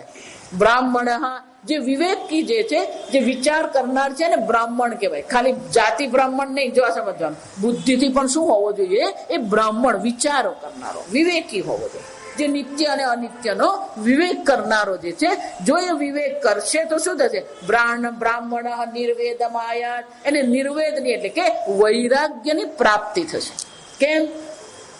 નાસ્તિ અકૃતઃ કૃતેન. આ મોક્ષ તો નિત્ય છે. જો આ સમજો, મોક્ષ પણ તમે પ્રાપ્ત કરો તો જો એ પ્રાપ્ત કર્યું તો તમે શું કરવાના? કાળમાં કોઈ વસ્તુ જો પ્રાપ્ત કરી તો કાળમાં તમારે એને ગુમાવવું પડે. અને એટલે અનિત્ય મોક્ષની આપણે ઈચ્છા કરતા નથી, નિત્ય મોક્ષની ઈચ્છા કરીએ છીએ. અને જો નિત્ય મોક્ષની ઈચ્છા હોય તો કર્મથી એ પ્રાપ્ત થઈ શકે એમ છે જ નહીં. તો પછી શું કરવાનું? તદ વિજ્ઞાનાય ગુરુમેવા વિગત છે. તેને શું કરવું પડે? ગુરુ પાસે જવું પડે, ગુરુની શરણાગતિ સ્વીકારવી પડે. અને ગુરુ પણ કોણ છે? તો વિચાર, તો અમે જે બહુ સરસ કહેતા, કે જટા દાઢી વાળો માળા પહેરેલા ને તિલક કરેલો એટલે ગુરુ થઈ ગયો? શ્રોત્રિયમ બ્રહ્મનિષ્ઠમ, શ્રોત્રિય એટલે કે જેણે એના ગુરુજી પાસે બેસીને શાસ્ત્ર અધ્યયન કર્યું છે અને અત્યારે પણ કરી રહ્યો છે. બ્રહ્મનિષ્ઠ એટલે કે એ અર્થને સમજીને એમાં એની બ્રહ્મમાં નિષ્ઠા થઈ ગઈ છે. તો શું કરવાનું? તસ્મૈ સ વિદ્વાન ઉપસન્નાય, એ વિદ્વાનને શરણે જવું જોઈએ. અને એ વિદ્વાન કેવો છે? પ્રશાંત ચિત્તાય સમાન્વિતાય યેન અક્ષરમ પુરુષમ વેદ, એ અક્ષર પુરુષને જાણનારો છે, શાંત છે. ગુરુજી જો ગુસ્સો કરતા હોય ને તો આ તકલીફ જ છે. ગુરુજી ખખડાવી કાઢે જગ, ગુરુજી ખખડાવી કાઢે ને પછી પેલો સમજે શું? બાળકોને એવું જ છે, તમે બાળકો સાથે બહુ ક્રોધ કરો તો પેલો બિચારો ભણતો બંધ થઈ જાય. ક્રોધ તો દુર્બળતા. અને એટલે શું કહે છે? પ્રશાંત ચિત્ત, એ કેવો છે? શાંત ચિત્ત છે. સમન્વિતાયા, એને ઇન્દ્રિયો મન પર પણ એનું પોતાનું નિયંત્રણ છે. અને એ અક્ષર પુરુષ જાણનારો છે. અને એ પણ શું કરશે? જો યોગ્ય શિષ્ય મળ્યો તત્સત્યમ પ્રોવાચ, એ આ બ્રહ્મ વિદ્યાનો ઉપદેશ અવશ્ય કરશે. તો કે આ બ્રહ્મ કેવું છે? એટલે હવે દ્રષ્ટાંત આપીને આપણે દ્વિતીય મુંડકના પ્રથમ ખંડમાં કહે છે તદેશ સત્યમ, એ બ્રહ્મ શું છે? સત્ય છે. સત્યનો શું થયો? ત્રિકાળે તિષ્ઠતિ સત નિર્વિકારી, ને નિર્વિકારી સત્ય અક્ષર બ્રહ્મ છે. અને અક્ષર પુરુષ જે છે એમાંથી તમે કીધું એમ એ અભિન્ન નિમિત્ત ઉપાદાન કારણ છે. તો એમાંથી આ જગત ઉત્પન્ન કેવી રીતે થયું? તો કે છે કે જેવી રીતે સારી રીતે પ્રજ્વલિત થયેલો અગ્નિ હોય, એ સારી પ્રજ્વલિત અગ્નિમાંથી અનેક તણખાઓ ઉત્પન્ન થાય છે. આ દ્રષ્ટાંત બહુ સરસ છે. તો કે અનેક તણખાઓ ઉત્પન્ન થયા, પણ દરેક તણખો અગ્નિ છે કે નહીં? તણખો પણ આપણા શરીર પર પડે તો શું થવાના? દાઝવાના. પેલો અગ્નિ છે એ પણ દહન ક્રિયા કરનાર છે. આ અગ્નિ પણ શું છે? દહન ક્રિયા. પેલી ઉપાધિ મોટી છે, આ ઉપાધિ નાની છે, પણ સ્વરૂપ તો શું છે? એક જ છે. સમુદ્ર પણ જળ છે, તરંગ પણ શું છે? ઉપાધિ નાની મોટી છે, પણ વસ્તુ તો એક જ છે. અને એટલે કે છે જેવી રીતે અગ્નિ સારી રીતે પ્રજ્વલિત થયેલા અગ્નિમાંથી આ અનેક પ્રકારના તણખાઓ સહસ્રશ વિસ્ફુલ્લિંગા પ્રભવંતે સ્વરૂપા, પણ એ બધા કેવા છે? સ્વરૂપા, એટલે કે અગ્નિ જ છે.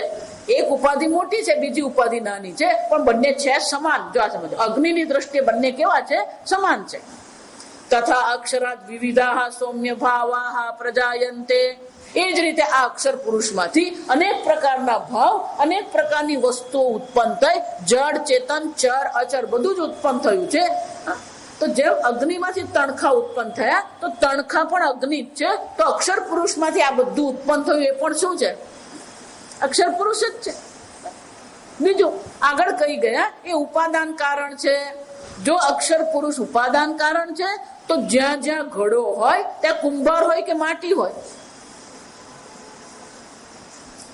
ઘડો લાવીએ અને એની સાથે જો કુંભાર હોય તો ઘડો લાવીએ એની સાથે કોણ આવે ઘરમાં?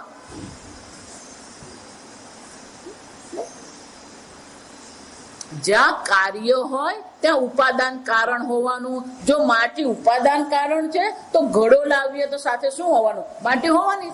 તો જગત નું ઉપાદાન કારણ જો ઈશ્વર છે, જો ઉપાદાન કારણ ઈશ્વર છે, તો પછી જ્યાં જ્યાં જગત છે ત્યાં ત્યાં શું હોવાનું? ઈશ્વર હોવાનું કે નહીં હોવાનું? કઈ કઈ કઈ નહીં.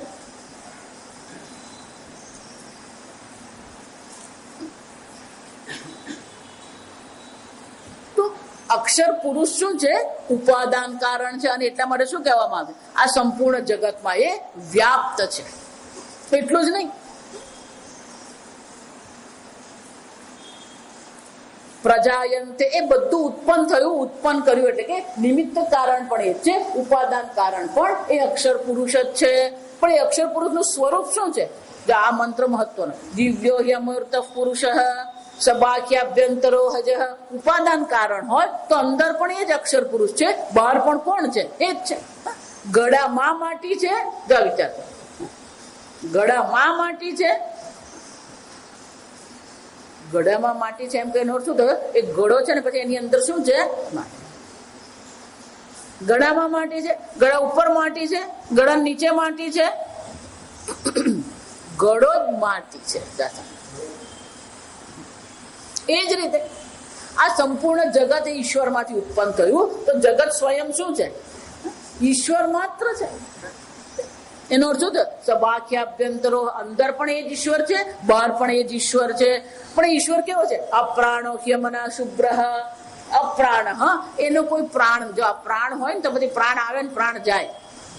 મન હોય તો પછી જ્ઞાનની મર્યાદા રહે, પણ મન નથી. અમનાહા તો જ સર્વજ્ઞ હોય. જો આ સમજો, જેનું મન હોય એ સર્વજ્ઞ હોઈ શકે નહીં. અને એટલે કે છે અપ્રાણ અમનાહા શુભ્ર શુદ્ધ અક્ષરાત પરતઃ પરઃ. આ અવ્યક્ત અક્ષર જે માયા છે એનાથી પણ એ પર અક્ષર છે. અને એમાંથી શું થયું? એ તસ્મત જાયતે, એમાંથી જ. માંથી એટલે પાંચમી વિભક્તિ થઈ. એમાંથી એમ કહે ને પાંચમી વિભક્તિ થઈ. પાંચમી વિભક્તિ એટલે શું છે? ઉપાદાન કારણ. કુંભાર ઘડો બનાવે એ પ્રથમ વિભક્તિ થઈ, પણ માટીમાંથી ઘડો બનાવે તો જેની સાથે પાંચમી વિભક્તિ લાગે શું કહેવાય? ઉપાદાન કારણ. એટલે કે છે એ અક્ષર પુરુષ જે છે કોણ છે? એ તસ્માત, એ અક્ષર પુરુષ માંથી આ જગતની ઉત્પત્તિ થઈ. અને આ પંચ મહાભૂતની પણ એ જગતમાંથી ઉત્પત્તિ થઈ. અને જો એમાંથી આ જગતની ઉત્પત્તિ થઈ હોય તો હવે પછીના 9-10મા મંત્ર સુધી આપણને દર્શાવે છે કે અગ્નિ, નદી, સમુદ્ર, જો આ સમજો, પશુ, પક્ષી, જળ, ચેતન, બધી વસ્તુ શું છે?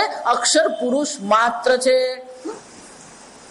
એમાંથી આ 4 વેદની ઉત્પત્તિ થઈ, એમાંથી જ યજ્ઞની ઉત્પત્તિ થઈ, એમાંથી જ મનુષ્ય, પશુ, ગંધર્વ, દેવ, ઇન્દ્ર બધાની ઉત્પત્તિ થઈ. આમ આપણે દર્શાવવામાં આવ્યું કે આ પરમાત્મામાંથી જ જગત ઉત્પન્ન થયું હોય તો છેલ્લા મંત્રમાં કહે છે જો આ જગત પરમાત્માથી ઉત્પન્ન થયું હોય તો પુરુષમ એવ ઇદમ સર્વમ. તો આ સંપૂર્ણ જગત શું છે? પુરુષ માત્ર છે. જો સમજે, કર્મ, તપ, કર્મ પણ પુરુષ માત્ર છે, બ્રહ્મ પણ પુરુષ માત્ર છે, તપશ્ચર્યા પણ કોણ છે? એ પરમાત્મા અક્ષર પુરુષ માત્ર છે. અને જે આ પ્રકારથી જાણે છે એના હૃદયમાં રહેલી જે અવિદ્યા ગ્રંથિ છે એ અવિદ્યા ગ્રંથિની નિવૃત્તિ થઈ જાય છે અને એને મોક્ષની પ્રાપ્તિ અવશ્ય થાય છે. પણ કે આ અક્ષર પુરુષને જાણવું અમારા માટે અઘરું છે.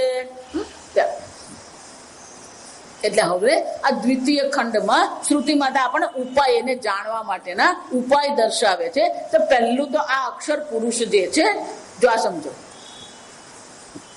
આપણે બધા શાળામાં આ ભણી આવ્યા. જો આ સાંભળજો, પ્રકાશ અદૃશ્ય છે. કોઈ પણ વ્યક્તિ પ્રકાશને જોઈ શકે?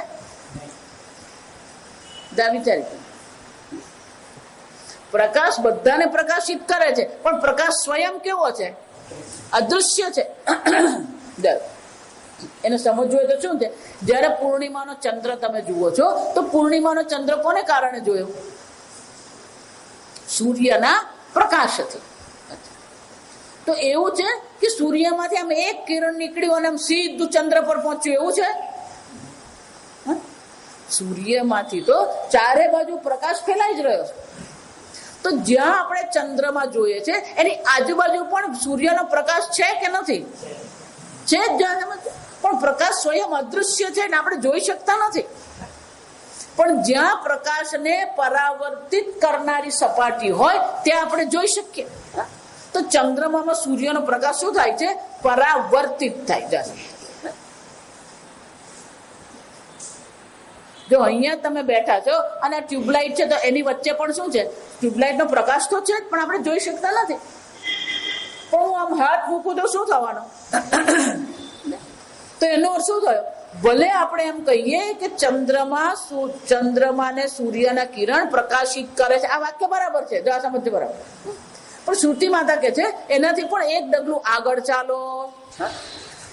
કે કેમ? ચંદ્રમાં, જો આ વાક્ય બરાબર સાંભળજો, ચંદ્રમાં સૂર્યના પ્રકાશની હાજરીને અભિવ્યક્ત કરે છે. ત્યાં સૂર્યના કિરણ છે આપણને કેમ ખબર પડી? ચંદ્રમાને કારણે. તો ચંદ્રમાં ભલે સૂર્યના પ્રકાશથી પ્રકાશિત થયો, પણ ચંદ્રમાં ખરેખર શું કરે છે? ત્યાં સૂર્યનો પ્રકાશ છે, સૂર્યના કિરણ છે, એને શું કરે છે? અભિવ્યક્ત કરે છે. એને શું કહેવાય? સૂર્યના પ્રકાશની હાજરીને એ અભિવ્યક્ત કરે છે. એ જ રીતે આ અક્ષર પુરુષ જે છે કેવો છે? ગુહાચરમ. તો કે એને ઓળખવું હોય તો એક જ જગ્યા છે, તમારું હૃદય. તમારી બુદ્ધિ ગુહા જે છે એમાં જ આ અક્ષર પુરુષને આપણે જાણી શકીએ. બહાર એને જાણી શકીએ એમ નથી. કેમ? એ અક્ષર પુરુષ ચૈતન્ય સ્વરૂપ છે. તમારી બુદ્ધિમાં એ ચૈતન્ય શું થાય છે? અભિવ્યક્ત થતું રહે છે. જો આ પ્રકાશ જે છે ને, આ દિવાલ પર જો એ પ્રકાશ પડે તે પરાવર્તિત થાય. પણ ધારો કે અરીસો હોય તો બહાર, ધારો કે સૂર્યની સામે આપણે દિવાલ છે તો દિવાલ પ્રકાશિત થઈ સૂર્યના પ્રકાશ, પણ એ દિવાલ પર અરીસો હોય તો શું થવાનું? પરાવર્તિત થાય, પ્રતિબિંબિત થાય. રિફ્રેક્શન અને રિફ્લેક્શન આ બે અલગ છે. એનો શું થાય? જો પેલો અરીસો હોય તો જેવો સૂર્ય છે એવો જ સૂર્ય આપણે શું કરી શકીએ? અરીસામાં જોઈ શકીએ. એ જ રીતે આ મનુષ્યની જે બુદ્ધિ જે છે, આ સંપૂર્ણ જગત સત્તા રૂપે તો આ પરમાત્માને અભિવ્યક્ત કરી જ રહ્યા છે, પણ મનુષ્યની બુદ્ધિ એટલી સૂક્ષ્મ છે કે એમાં આ પ્રતિબિંબિત થઈ શકે. બ્રહ્મ શું થઈ શકે? પ્રતિબિંબિત થઈ શકે. અને ચિદાભાસ કહેવામાં આવે. અને જો પ્રતિબિંબિત થતું હોય તો બુદ્ધિ ગુહામાં આપણે બ્રહ્મને ઓળખી શકીએ. અને એટલે કે છે આવિહિતમ સન્નિહિતમ ગુહાચરમ નામ. તો આ બ્રહ્મ જે છે એ કેવું છે? આવિહિ એનું નામ છે. ગુહાચરમ એ શું છે? બુદ્ધિ ગુહામાં પ્રતિબિંબિત થઈ જ રહ્યું છે અને એને જાણવાની જરૂર છે. અને જે એને જાણે છે એ જ કોણ છે? વિદ્વાન વિજ્ઞાનાદ વરિષ્ઠમ પ્રજાનામ. જે આ પોતાના હૃદયમાં પરમાત્માને ઓળખી લે છે એ સર્વ લોકોમાં કોણ બની જાય છે? વરિષ્ઠમ, શ્રેષ્ઠ બને છે. તો કે એને બહુ સમજ પડતી નથી. એટલે કે છે ધનુર્ગૃહીત્વા ઉપનિષદમ મહાશ્રમ શરમ મહી ઉપાસન શીતમ અને નિશિતમ. તમારી બુદ્ધિમાં એ બ્રહ્મ જ્ઞાન મેળવવાનું છે, પણ બ્રહ્મ જ્ઞાન મેળવવા માટે શું કરવું પડે? આ ઉપનિષદ રૂપી, જો આ સમજો, ધનુર્ગૃહીત્વા ઔપનિષદમ. આ ઉપનિષદ રૂપી શાની જરૂર પડે? ધનુષ્યની જરૂર પડે. ઉપનિષદ વગર બ્રહ્મ જ્ઞાન થઈ શકે નહીં. અને ઉપનિષદનું જ્ઞાન જે છે એ ઉપનિષદ રૂપી ધનુષ્યને ગ્રહણ કરવું પડે. પણ ઉપનિષદ રૂપી ધનુષ્ય તો મળી ગયું. શરહી ઉપા આત્મા. આ તમારું બુદ્ધિ, તમારો આત્મા કોણ છે? તીર છે. પણ તીર પોતાના લક્ષ્યને ક્યારે પ્રાપ્ત કરી શકે? મહાશ્રમ શરમ વિચાર. ઉપાસના નિશિતમ.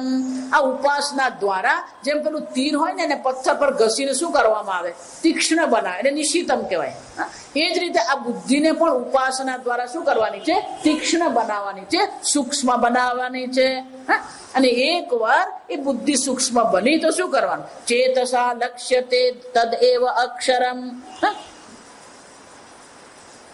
ઉપનિષદ રૂપી ધનુષ્ય હાથમાં લીધું, તીર રૂપી આત્મા છે એને સૂક્ષ્મ બનાવી દીધું, અને પછી એ બ્રહ્મમાં એને શું કરવાનું છે? એ લક્ષ્ય તરફ લઈ જવાનું છે. અને એટલા માટે કે છે પ્રણવો ધનુહુ. આ ઉપનિષદ રૂપી જે પ્રણવ છે એ ધનુષ્ય છે. આત્મા એટલે કે તમે એ તીર છો. અને લક્ષ્ય શું છે? બ્રહ્મતન લક્ષ્ય મુચ્યતે. જો એટલું વારંવાર કહું, મનુષ્ય જીવનનું લક્ષ્ય એક જ છે, બ્રહ્મતન લક્ષ્ય મુચ્યતે. પણ શું કરવાનું? આમ તીર નાખી દે ચાલે કે નહીં? ધનુષ પર તીરને શું કરવું પડે? ચડાવવું પડે. પેલી પણછને પાછળ ખેંચવી પડે. અને એટલે કે છે એ બધું કરવા માટે શાની જરૂર પડે? અપ્રમત્તેન. આ કરીએ ને તો ખબર પડે કે કેટલી સાવધાનતાની જરૂર છે. હાથમાં તીર આવી ગયું ને હાથમાં ધનુષ આવી ગયું એટલે પછી ત્યાં પેલું લક્ષ્ય પર પહોંચી જાય. આપણું તો બહાર જ ચાલે. જો પેલું ગોળ કુંડાળું આપે ને, કુંડાળામાં નહીં પડે. શું થાય? ઉપર નીચે જ જાય. જો વિચાર. અને એટલે શું કે છે? અપ્રમત્તેન વેદવ્યમ. એ વેધવાનું છે, બ્રહ્મરૂપી લક્ષ્યને વેધન કરવાનું છે. પણ એ વેધન ક્યારે કરી શકીએ? અપ્રમત્તેન. કોઈ પ્રકારની પ્રમાદની જરૂર નથી, કોઈ પ્રકારની ભૂલ થવી જ નહીં જોઈએ. દ્રોણાચાર્ય બધાને પેલી ધનુર્વિદ્યા શીખવીને પછી કસોટી કરી ત્યારે શું કર્યું? પેલું વૃક્ષ પર માટીનું એક પક્ષી બનાવીને રંગીને મૂકી દીધું. અને પછી દુર્યોધનને બોલાવે, દુર્યોધન ચાલો આપણે આ પક્ષીની આંખ શું કરવાની છે? વીંધવાની છે. શું દેખાય છે? મને આખું વૃક્ષ દેખાય, એક બાજુ ઉભો રહી જાય. પેલું યુધિષ્ઠિરને પૂછ્યું શું દેખાય? કે પક્ષી દેખાય, એક બાજુ ઉભા રહી જાઓ. અર્જુનને પૂછ્યું શું દેખાય? પક્ષીની આંખ દેખાય, તો કે લગાવ. એમાં આપણા જીવનમાં પણ આ બધી વસ્તુઓ શું થવી જોઈએ? વૈરાગ્ય થવો જોઈએ. એક જ વસ્તુ આપણને જીવનમાં દેખાવી જોઈએ. કઈ દેખાવી જોઈએ? એ પરમાત્મા બ્રહ્મ. અપ્રમત્તેન વેદ્ધવ્યમ શરવત્તન્મયો ભવેત. જેમ પેલું તીર અપ્રમત એટલે સાવધાનતા પૂર્વક જ્યારે તીર છોડવામાં આવે લક્ષ્ય પર તો એ લક્ષ્ય સાથે એક થઈ જાય છે, એમ આ આત્મા રૂપી તમે જે છે એ બ્રહ્મ સાથે શું થયું છે? તન્મયો ભવેત. પણ કે બ્રહ્મ જે છે ફક્ત હૃદયમાં જ છે નહીં. ફરીથી આપણને કે છે આ પૃથ્વી, અંતરિક્ષ, મન, પ્રાણ આ બધી વસ્તુ પણ કોણ છે? એકમ જાનથ આત્માનમ. આ પ્રકારથી હું એ પૂર્ણ બ્રહ્મ છું એમ નહીં. આ સંપૂર્ણ જગત પણ કોણ છે? પૂર્ણ બ્રહ્મ છે. અને જો એ પૂર્ણ બ્રહ્મ સ્વરૂપ જગત હોય, અન્ય વાચા વિમુંચત, તો પછી આ બીજી બધી ખટપટ કરવાની કોઈ જરૂર જ નથી. જો આપણે બીજી બધી ચર્ચા કરતા આવડે, પાછળનું કેમ પાછળનું, ખુરશી કેમ મૂકવી, ગાડી કેમ ચલાવવી, એ બધાની ચર્ચા કરીએ આપણે. પણ શ્રુતિ માતા શું કે છે? અપ્રમત્ય એટલે કે સાવધાનતા જો જીવનમાં લાવવી હોય તો શું કરવું પડે? અન્ય વાચા વિમુંચત. આ અન્ય સર્વ પ્રકારની ચર્ચાઓનો ત્યાગ કરી દઈએ. પણ કે હજી સમજાતું નથી એટલે શ્રુતિ માતા બીજું દ્રષ્ટાંત આપે છે. અરા ઈવ રથનાભો. જેવી રીતે રથની નાભી હોય, જો રથ એટલે રથ ચક્ર, આ સમજવાનું. રથ નાભી એમ જયારે કહેવામાં આવે તો રથ ચક્ર નાભી એને આ સમાસ છે. એ સમાસમાં પેલો વચ્ચેનો જે શબ્દ હોય ને એને ઉડાડી દેવામાં એટલે મધ્યમ પદ લોપ સમાસ કહેવાય. રથ નાભી નહીં પણ રથ ચક્ર નાભી. એ રથ ચક્રની જે નાભી હોય એમાં બધા આપણે આરા કહીએ. જો આ બધા આરા કેવા છે? સમર્પિત છે. એ આરા સમર્પિત છે એટલે જ એ ગોળ રહે. જો એકાદ આરો આમ તેમ થઈ જાય શું થઈ જવાનું? તો જેવી રીતે આ બધા આરા જે છે ક્યાં સમર્પિત છે? રથ ચક્રની નાભીમાં સમર્પિત છે. એ જ રીતે આ સંપૂર્ણ વિશ્વ જે છે કોને આધારે રહે છે? આ અક્ષર પુરુષને આધારે રહે છે. અક્ષર પુરુષને સમર્પિત છે. બહુધા જાયમાન ઓમિત્યેત ધ્યાયથ આત્માનમ. અને એટલા માટે આ આત્માનું જ્ઞાન મેળવવું હોય તો પ્રણવ સ્વરૂપે એની ઉપાસના કરો, મંત્ર જપ કરો, ધ્યાન કરો તો શું થશે? અવશ્ય તમને બ્રહ્મ જ્ઞાન થશે. ય સર્વજ્ઞ સર્વવિદ એશ મહિમા ભુવી. આ સંપૂર્ણ જગતમાં જે મહિમા દેખાઈ રહ્યો છે, જે પણ કઈ વિભૂતિ દેખાઈ રહી છે, એ બધી વિભૂતિ કોની છે? અસ્ય મહિમા. એ ઈશ્વરની વિભૂતિ. જો સમજો એટલે કહો કોઈ પ્રકારનું અભિમાન કરવાની જરૂર નથી. આ સમજો તમારું કર્મ ગમે એટલું શ્રેષ્ઠ હોય, તમારું જ્ઞાન ગમે એટલું શ્રેષ્ઠ હોય, અને ગમે એટલી પદવી મેળવી, ગમે એટલી પરીક્ષા પાસ કરી હોય, પણ જે પણ કઈ વિભૂતિ છે ખરેખર વિભૂતિ કોની છે? ઈશ્વરની વિભૂતિ છે.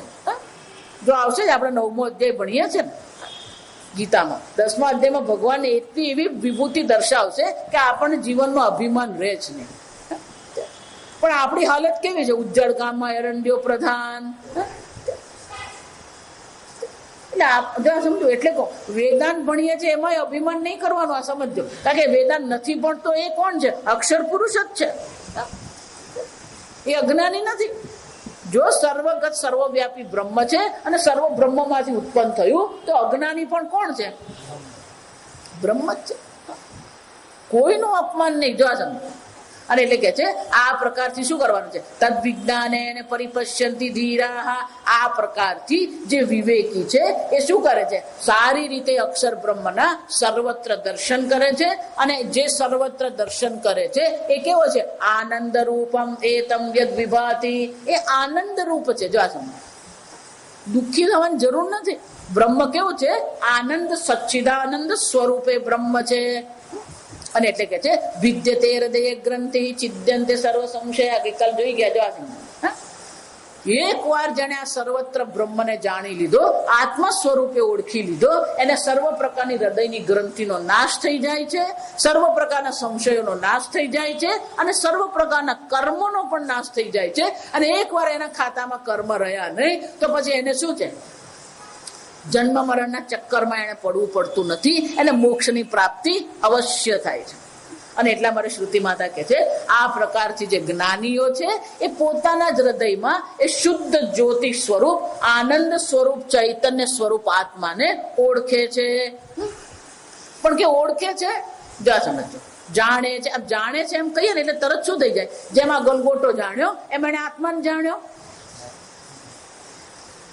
જો એ આત્માને આ ગલગોટાની જેમ જાણે તો ગરબડ છે. કેમ? યદ્રશ્યમ તજ્જડમ.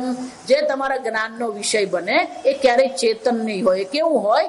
જડ હોય. તો આત્મા જડ છે કે આત્માને જાણવો પડે? તો કે નહીં. ન તત્ર સૂર્યો ભાતિ ને ચંદ્ર તારકમ નેમા વિદ્યુતો ભાતિ કુતોયમ અગ્નિ. એટલે સ્વયં પ્રકાશ ચૈતન્ય સ્વરૂપ આત્મા છે. જો એ ચૈતન્ય સ્વરૂપ આત્મા છે તો એને પ્રકાશિત કરવાની જરૂર છે. સૂર્યને અન્ય પ્રકાશની આવશ્યકતા છે.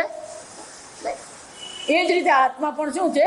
ચૈતન્ય સ્વરૂપ આત્મા છે. અને એના કારણે જ આ બધી વસ્તુ શું થઈ રહી છે? પ્રકાશિત થઈ રહી છે. સૂર્યના પ્રકાશથી અન્ય સર્વ વસ્તુ પ્રકાશિત થાય છે. એ જ રીતે તમે એ સચ્ચિદાનંદ બ્રહ્મ છો જેને કારણે આ સંપૂર્ણ જગત પ્રકાશિત થઈ રહ્યું છે. બ્રહ્મ એવ ઇદમ અમૃતમ. આ બ્રહ્મ જ અમૃત છે. જા સમજ. પુરસ્તાદ બ્રહ્મ, પાછળ બ્રહ્મ, આગળ બ્રહ્મ છે. પુરસ્તાદ બ્રહ્મ શું છે? આગળ બ્રહ્મ છે. પશ્ચાત બ્રહ્મ, દક્ષિણતશ્ચ બ્રહ્મ, ઉત્તરે, દક્ષિણમાં પણ એ જ બ્રહ્મ છે, ઉત્તરમાં એ બ્રહ્મ છે, અધશ્ચ ઉર્ધ્વમ, ઉપર અને નીચે પણ એ બ્રહ્મ છે. એટલે કે અહીંયા ગરબડ છે, જો આ સમજો. આગળ બ્રહ્મ છે, પાછળ બ્રહ્મ છે, દક્ષિણમાં બ્રહ્મ છે, ઉત્તરમાં બ્રહ્મ છે, નીચે બ્રહ્મ છે, ઉપર બ્રહ્મ છે. તો કે મધ્યમાં શૂન્ય છે.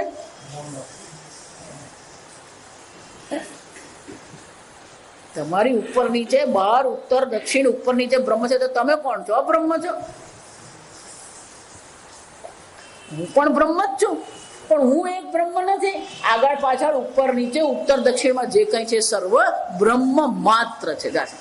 અને એટલે શ્રુતિ માતા કે છે બ્રહ્મ એવ ઇદમ અમૃતમ. આ બ્રહ્મ જ અમૃત જે છે એ પુરસ્તાદ બ્રહ્મ, પશ્ચાત બ્રહ્મ, દક્ષિણતશ્ચ બ્રહ્મ, ઉત્તરેણ અધશ્ચ ઉર્ધ્વમ ચ પ્રસુતમ બ્રહ્મ એવ ઇદમ વિશ્વમ. આમ આ સર્વ જગત બ્રહ્મ માત્ર છે. તો કે જગત બ્રહ્મ માત્ર છે. એટલે ફરીથી આ તૃતીય મુંડકમાં શ્રુતિ માતા બીજું એક દ્રષ્ટાંત આપે છે. સામાન્ય રીતે જે દ્વૈતવાદીઓ જે છે એ દ્વૈતવાદીઓ આ સ્વીકારવા તૈયાર નથી કે આત્મા બ્રહ્મ સ્વરૂપ છે, આત્મા ઈશ્વરથી અભિન્ન છે. એ લોકો સ્વીકારવા માંગતા નથી. એ લોકો શું કહે છે? હું જીવ અને એ ઈશ્વર. જીવ ઈશ્વર કેવી રીતે હોઈ શકે? કેમ? ઈશ્વર તો સર્વજ્ઞ સર્વશક્તિમાન છે, હું તો અલ્પજ્ઞ અલ્પશક્તિ છું. આ સંપૂર્ણ બ્રહ્માંડ એ જગ ઈશ્વરનું શરીર છે, મારું તો આવું અલ્પ શરીર છે, તો હું ઈશ્વર કેવી રીતે હોઈ શકે? અને એટલા માટે શ્રુતિ માતા નવું મુંડક ખરેખર તો ઉપનિષદનો જો આ સમજો. આ દ્વિતીય ખંડમાં, દ્વિતીય મુંડકના દ્વિતીય ખંડમાં ઉપદેશ તો શું થઈ ગયો? સમાપ્તિ છે. કેમ? એને મોક્ષની પ્રાપ્તિ થઈ ગઈ. અને અહીંયા જે કઈ છે સર્વ બ્રહ્મ માત્ર છે. પણ હજી પેલો મનમાં શંકા રહી શકે, હું જીવ ઈશ્વર બ્રહ્મ કેવી રીતે હોઈ શકું? અને એટલા માટે શ્રુતિ માતા આપણે ઉપદેશ ફરીથી શરૂ કરે છે અને સરસ મજાનું દ્રષ્ટાંત આપે છે. સુપર્ણા સયુજા સખાયા સમાને વૃક્ષે પરિશસ્વ જાતે. બહુ સરસ દ્રષ્ટાંત આપે. શું કે છે? પાના એટલા પતલા છે ને. દ્વા સુપર્ણા સયુજા સખાયા. આ એક જ વૃક્ષ, સંસાર વૃક્ષ પર બે પક્ષીઓ રહે છે. બંને સયુજા, બંને હંમેશા સાથે જ હોય, ક્યારેય અલગ પડતા જ નથી. સુપર્ણા, બંનેની પાંખો બહુ સુંદર છે. સખાયા, બંને સાથે જ રહે છે. સમાનમ, એક જ વૃક્ષ પર રહેવા વાળા છે. બંને દેખાય પણ સમાન જ છે. બંનેની સુવર્ણ સરસ મજાની પાંખો છે. બંને સાથે રહેનારા છે અને બંને મિત્ર છે. પણ એ બેમાંનો એક જે છે એ શું કરે છે? આ સંસાર વૃક્ષના ખાટા મીઠા ફળ ભોગવતો રહે છે અને સુખી દુઃખી થતો રહે છે. પણ બીજો જે કોણ છે અનશનન, એ કઈ ખાતો નથી, આરામથી બધું જોતો ફરે છે. જો આ ભગવાન આ જ કરે છે, આ સમજો. હા, તમે આ સંસારના ખાટા મીઠા વૃક્ષ શું કરે? ફળ શું કરતા રહો છો? ખાતા રહો છો. ઈશ્વર શું કરતો રહે છે? પેલો જોતો રહે, કરવા દે. પેલો નાના છોકરા તોફાન કરતા હોય ને તો મા બાપ ઘણી વાર શું કરે? એને કરવા દે, એને કૂદવા દે ને તું. પેલો પડે ને ઘૂંટણમાં વાગે ને પછી મમ્મી જશે, પછી પેલી મમ્મી દેખાય. અત્યાર સુધી પેલી મમ્મી ના પાડતી હતી ને સાંભળે નહીં. જાણો એમ ભગવાન પણ શું કરે? કૂદ, ખાટા મીઠા ફળ ખાતો રે, પછી અક્કલ આવે ત્યારે મારી પાસે આવજે જશે. એમ ઈશ્વર શું કરતો રે? આપણે આ ખાટા મીઠા ફળ ખાતા ફરીએ છે, કડવા તુરા ફળ ખાતા ફરીએ છે, દુઃખી થતા રહીએ છે. પણ ઈશ્વર કોણ છે? અનશનન અભિજાત શીતિ, કઈ પણ ખાધા વિના, કઈ પણ કર્મ ફળ ભોગવ્યા વિના ચૂપચાપ શું કરતો રહે છે? એ બધું જોતો રહે છે. સમાને વૃક્ષે પુરુષ નિમગ્ન, આ બંને કેવા છે? એક જ વૃક્ષ પર રહે છે, પણ એક કેવો છે? અનિશયા શોચતી મુખ્યમાન, એક આખો દિવસ દુઃખી ફરતો રહે છે. અનિશય પોતાને ઈશ્વર જાણતો નથી અને શું કરે છે? શોચતી, દુઃખી મુખ્યમાન, મોહિત થઈને બેઠો છે. પણ જ્યારે એને આ પરમાત્માના સ્વરૂપનું જ્ઞાન થઈ જશે ત્યારે કેવો થશે? વીત શોક, એને સર્વ પ્રકારના શોકની અવશ્ય નિવૃત્તિ થશે. પણ જ્યાં સુધી એ પોતાના આત્માને પરમાત્મા સ્વરૂપ ઓળખતો નથી ત્યાં સુધી આ જગતમાં શું છે? નિમગ્ન, આ સંસાર સાગરમાં એ ડૂબતો ફરે. જો આ સમજો, નિમગ્ન જે છે ને શબ્દ સમજવાનો. કોઈ સંસાર સાગરમાં પડેલો છે, જ્યાં સમુદ્ર છે, ધારો કે સમુદ્રમાં પેલો ડૂબી જાય ને તો શાંતિ, સમુદ્રમાંથી બહાર નીકળી જાય ને તો શાંતિ. પણ સમુદ્રમાં શું કરે છે? ડૂબકા ખાતો ફરે. નિમગ્ન નો અર્થ શું થાય? આ સંસાર સાગરમાં આપણે બધા શું કરતા રહીએ છીએ? પેલા ડૂબકા ખાતા રહીએ, અને ડૂબકા ખાવામાં હાલત શું થાય? પેલો અંદર જાય સમજ, આમ જરાક બહાર નીકળે, શ્વાસ લીધો એટલે પાછો ડૂબ્યો જાય સમજ. એમાં સ્વામીજી કે આપણા જીવનનો ગ્રાફ બનાવીએ ને તો ગ્રાફ કેવો બને? દુઃખ દુઃખ દુઃખ દુઃખ દુઃખ સુખ, દુઃખ દુઃખ દુઃખ દુઃખ દુઃખ સુખ. આખો વખત દુઃખી જ રહેતો હોય. જરાક પૂર્વ સુખ, પુત્ર આવ્યો, પુત્ર ભણી રહ્યો, માતાજી સરસ, પાછો દુઃખી. કેમ? છોકરી મળતી નથી.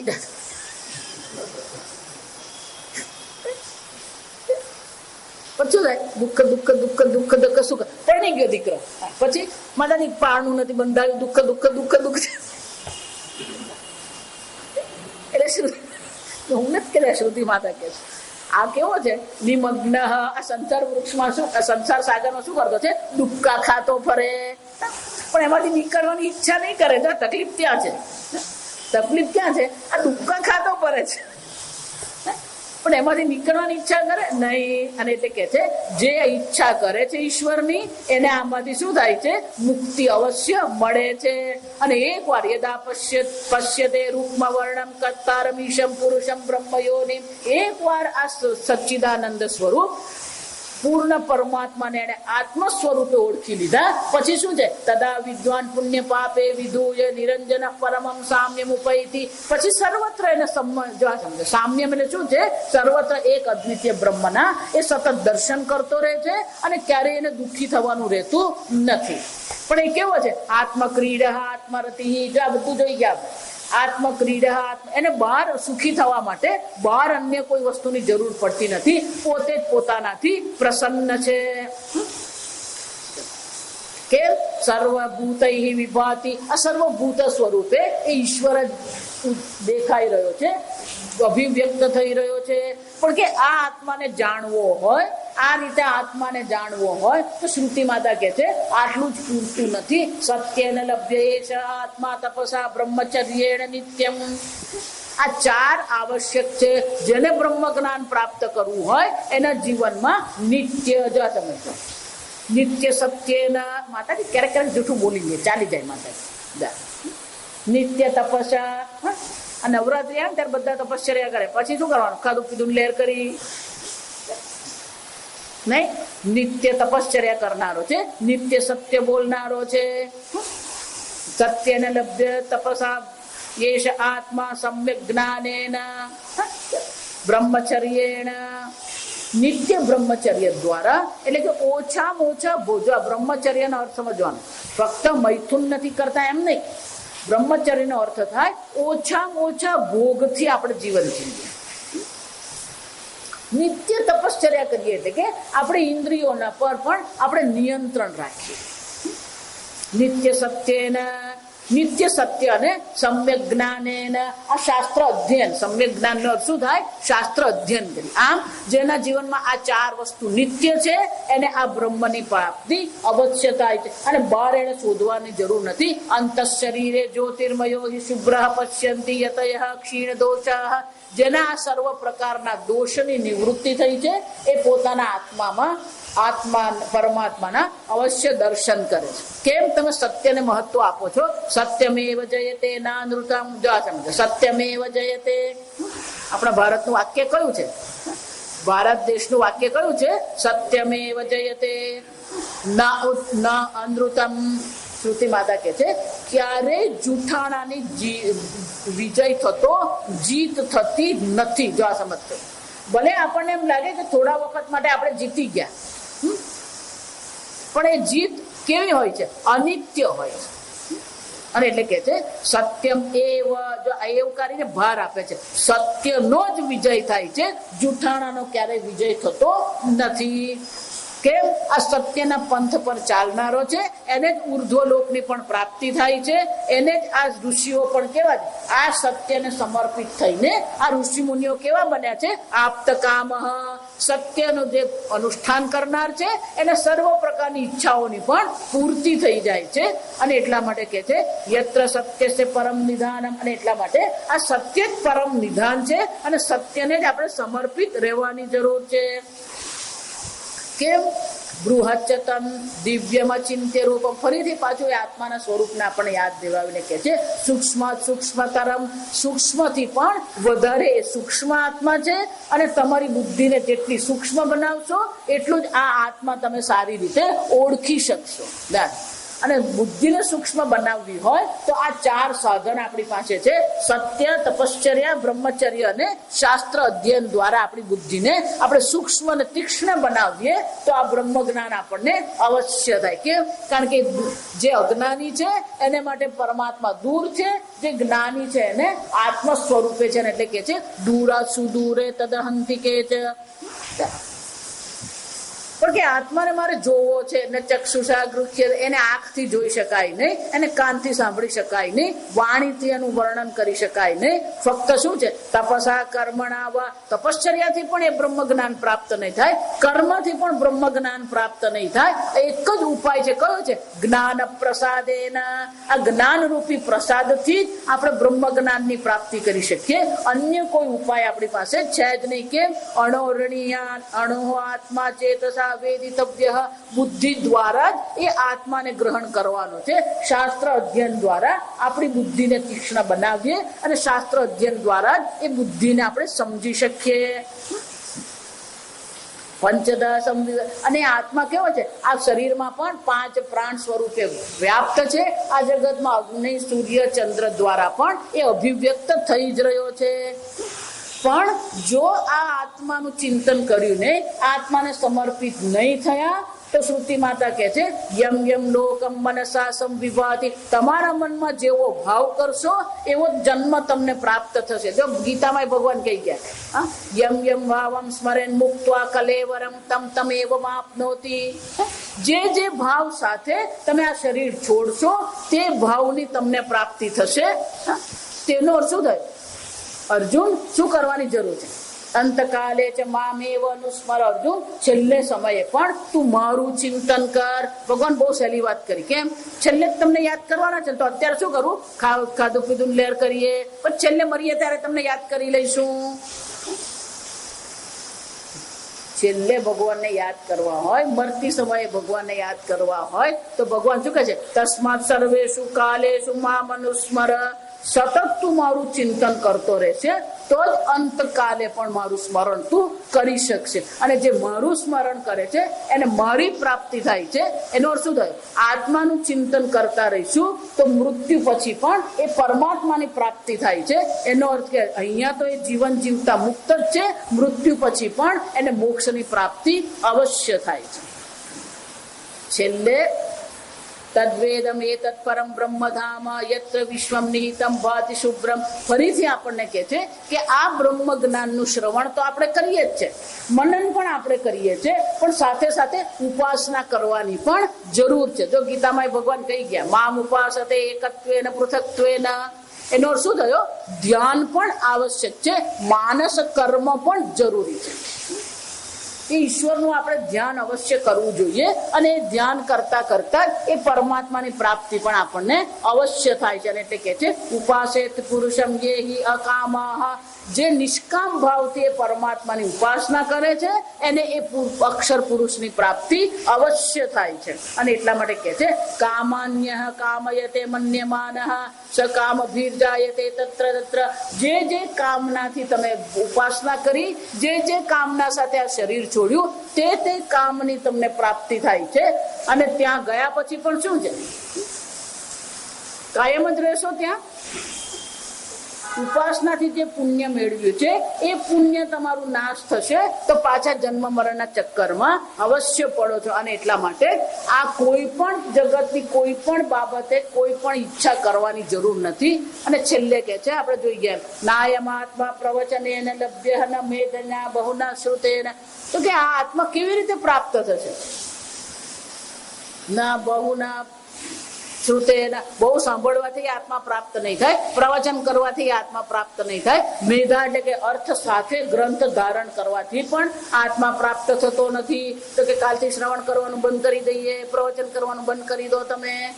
કે શું કીધું શ્રુતિ માતાએ? પ્રવચનથી આત્મા પ્રાપ્ત થતો નથી, એટલે કાલથી પ્રવચન શું કરી દેવાના? નહીં. આ ત્રણ આવશ્યક તો છે જ. જો આ સમજો, આ કોના જેવું છે?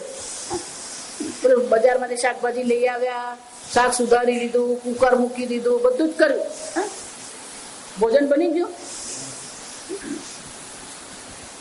બને? શાની જરૂર પડે ભોજન બનાવવા માટે? અગ્નિની જરૂર પડે. અગ્નિ મુખ્ય સાધન છે, પણ અગ્નિથી બને એટલે બજારમાં શાક નહીં લઈ આવવાનું. ભાત ધોવાના જ નહીં ધોવા, ચોખા ધોવાના જ નહીં ધોવાના, આ બધું તો કરવાનું જ છે. પણ અગ્નિ પ્રગટાવે જ નહીં તો ભોજન બને નહીં. જ્યાં સુધી અગ્નિનો પ્રવેશ થાય નહીં ત્યાં સુધી ભોજન બને નહીં. એ જ રીતે આ પ્રવચને કરે છે, શ્રવણ પણ કરે ને ગ્રંથ ધારણ પણ કરે છે. એક બહુ વર્ષો પહેલા એક બેન મારી પાસે આવીને મને કે માતાજી મારે આખી ગીતા કંઠસ્થ છે, જાસા પડતો. મેં કીધું કંઠસ્થ છે, હજી બુદ્ધિસ્થ થઈ નથી. ગીતાના કંઠમાં નથી રાખવાની, ક્યાં રાખવાની? બુદ્ધિમાં રાખ. તો આ ત્રણ સાધન તો છે જ આત્મજ્ઞાન માટે, પણ આ બધું હોવા છતાં પણ આત્મજ્ઞાન ક્યારે થાય? જમે વૈશ્ય વૃણુતે તેન લભ્યઃ. પણ આત્માનું વરણ કર્યું, પરમાત્માનું વરણ કર્યું. કે આ બધા કોલેજમાં જે ભણે ને, બ્રહ્મસૂત્ર પર પીએચડી કરી, પ્રશ્નોપનિષદ પર પીએચડી કરી, પણ એનું જીવનનું લક્ષ્ય બ્રહ્મ છે, બ્રહ્મ જ્ઞાન છે. એનું લક્ષ્ય તો શું છે? પીએચડી. કેમ? તો પીએચડી બને તો એચઓડી બને, એચઓડી બને પ્રમોશન થાય, પ્રમોશન થાય તો શું છે? 40,000 માંથી 60,000 પગાર થઈ જાય. એનો અર્થ શું થયો? પીએચડી એના જીવનનું લક્ષ્ય નથી, પેલા 60,000 એના જીવનનું લક્ષ્ય છે. આ સમજ છે. અને એટલે શ્રુતિ માતા કહે છે જે આ પરમાત્માનું વરણ કરે છે એને આ પરમાત્માની પ્રાપ્તિ અવશ્ય થાય છે. પણ એ પરમાત્માની પ્રાપ્તિ માટે એને શાસ્ત્ર શ્રવણ પણ કરવાનું છે, મેધા એટલે કે ગ્રંથ ધારણ પણ કરવાનું છે, અને પ્રવચન પણ કરવાના છે. એટલું જ નહીં, આ બધું જ કરીએ છે. પરમાત્માનું વરણ પણ કરી લીધું, શ્રવણ પણ કરીએ છે. નાયમાત્મા બલહીનેન લભ્યઃ. પણ જો આત્મા બળ તમારી પાસે નથી તો પણ આ આત્મા પ્રાપ્ત થઈ શકે એમ છે જ નહીં. જો સમજ. એટલે આપણે ત્યાં કહેવત છે, આપ સમાન બળ નહીં, મેઘ સમાન જળ નહીં. ભલે ને સમુદ્રમાં ગમે એટલું પાણી હોય પણ જીવન જીવવા માટે એ પાણી ઉપયોગી થતું નથી. કયું પાણી ઉપયોગી થાય છે? મેઘ સમાન જળ નહીં જાત. એ જ રીતે નાયમાત્મા બલહીન લભ્ય ન પ્રમાદાત ન અતપસા પ્રમાદાત. પ્રમાદાત નો અર્થ શું થાય? જે પ્રમાદ કરવા વાળો, વાતે વાતે ભૂલ કરનાર. રોજ જેને કેવું પડે આઈ એમ સોરી, એને આત્મજ્ઞાન નહીં થાય. ઘરમાં જ રહેતો હોય 25 વર્ષથી અને તોય ઘરમાં ઠોકાઈને જ ચાલતો હોય. જા સમજ,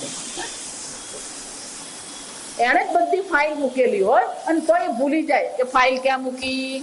અને પ્રમાદ કહેવાય, ભૂલ કહેવાય. જા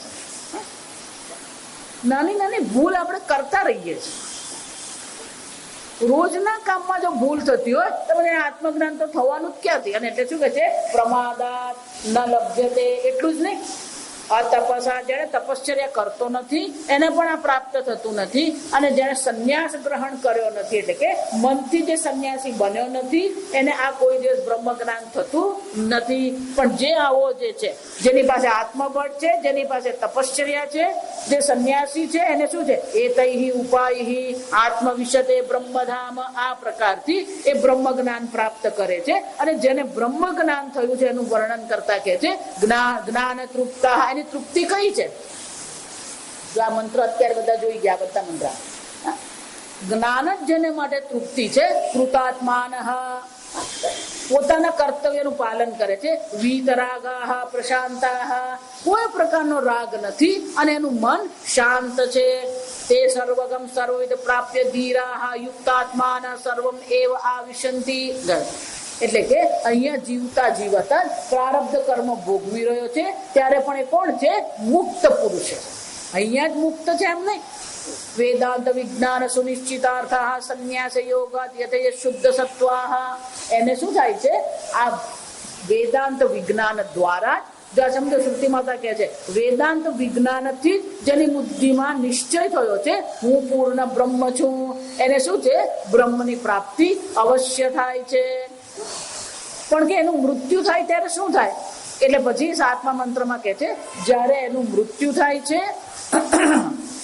જોઈ ગયા 15 કળા જે છે, ખરેખર 16 કળા છે, પણ નામ જે એક કળા છે એ તો એના મુક્તિ પછી પણ નામ રહે છે.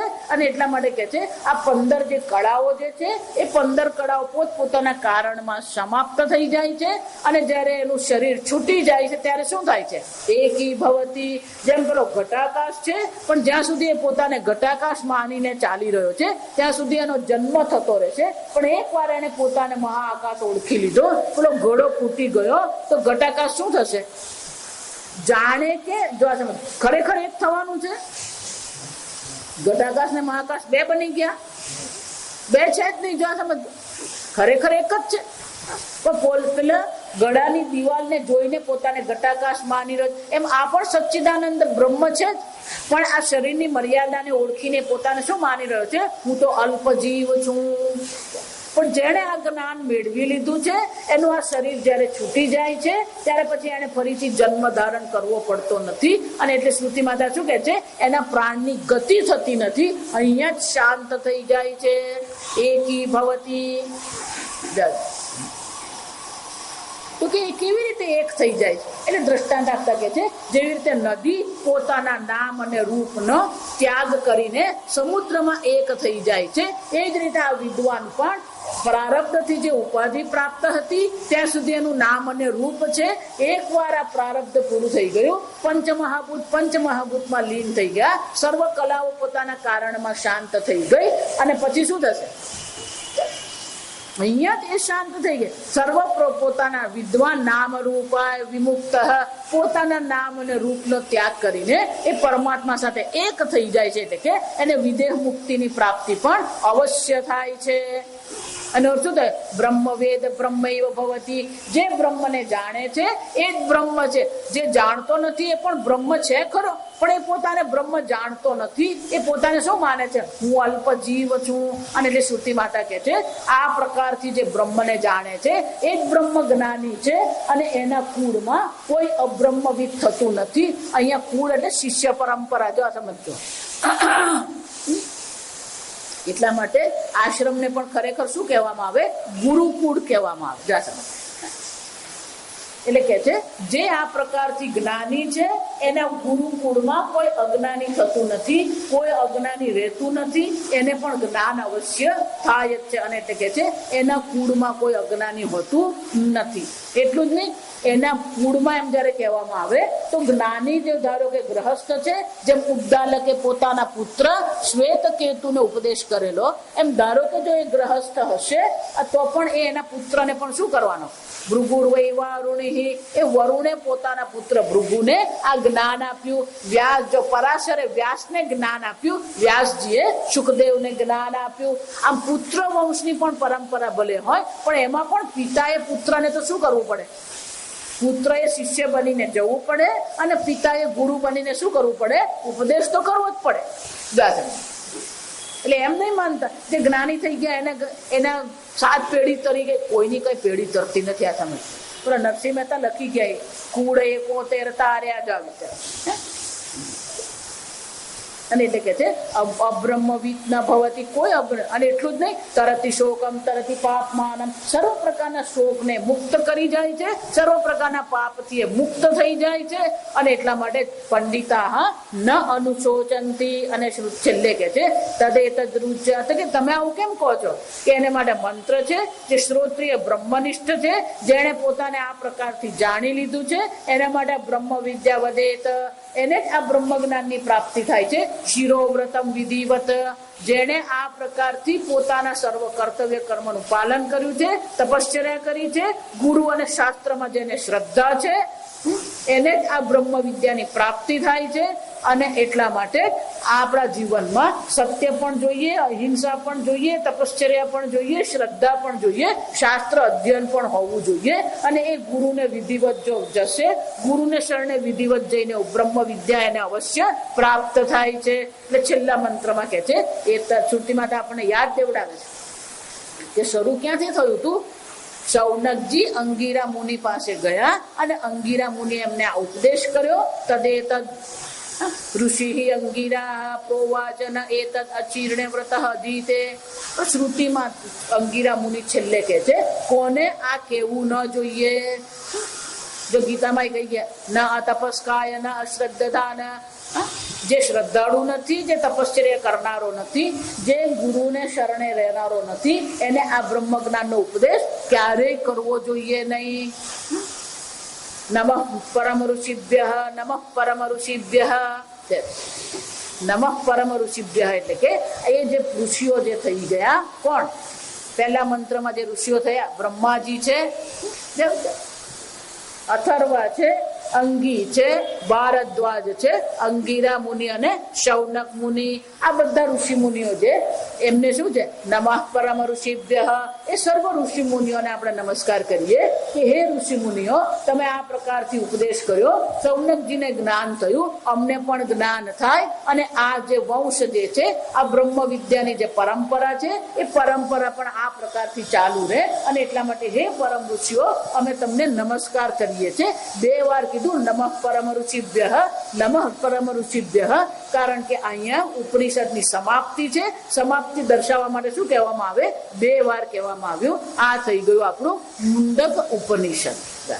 ઓમ ભદ્રં કર્ણેભિઃ શૃણુયામ દેવાઃ, ભદ્રં પશ્યેમાક્ષભીર્યજત્રાઃ, સ્થિરૈરંગૈઃ स्तुष्टुवागंसस्तनूभिः दशेम देवहितं यदायुः.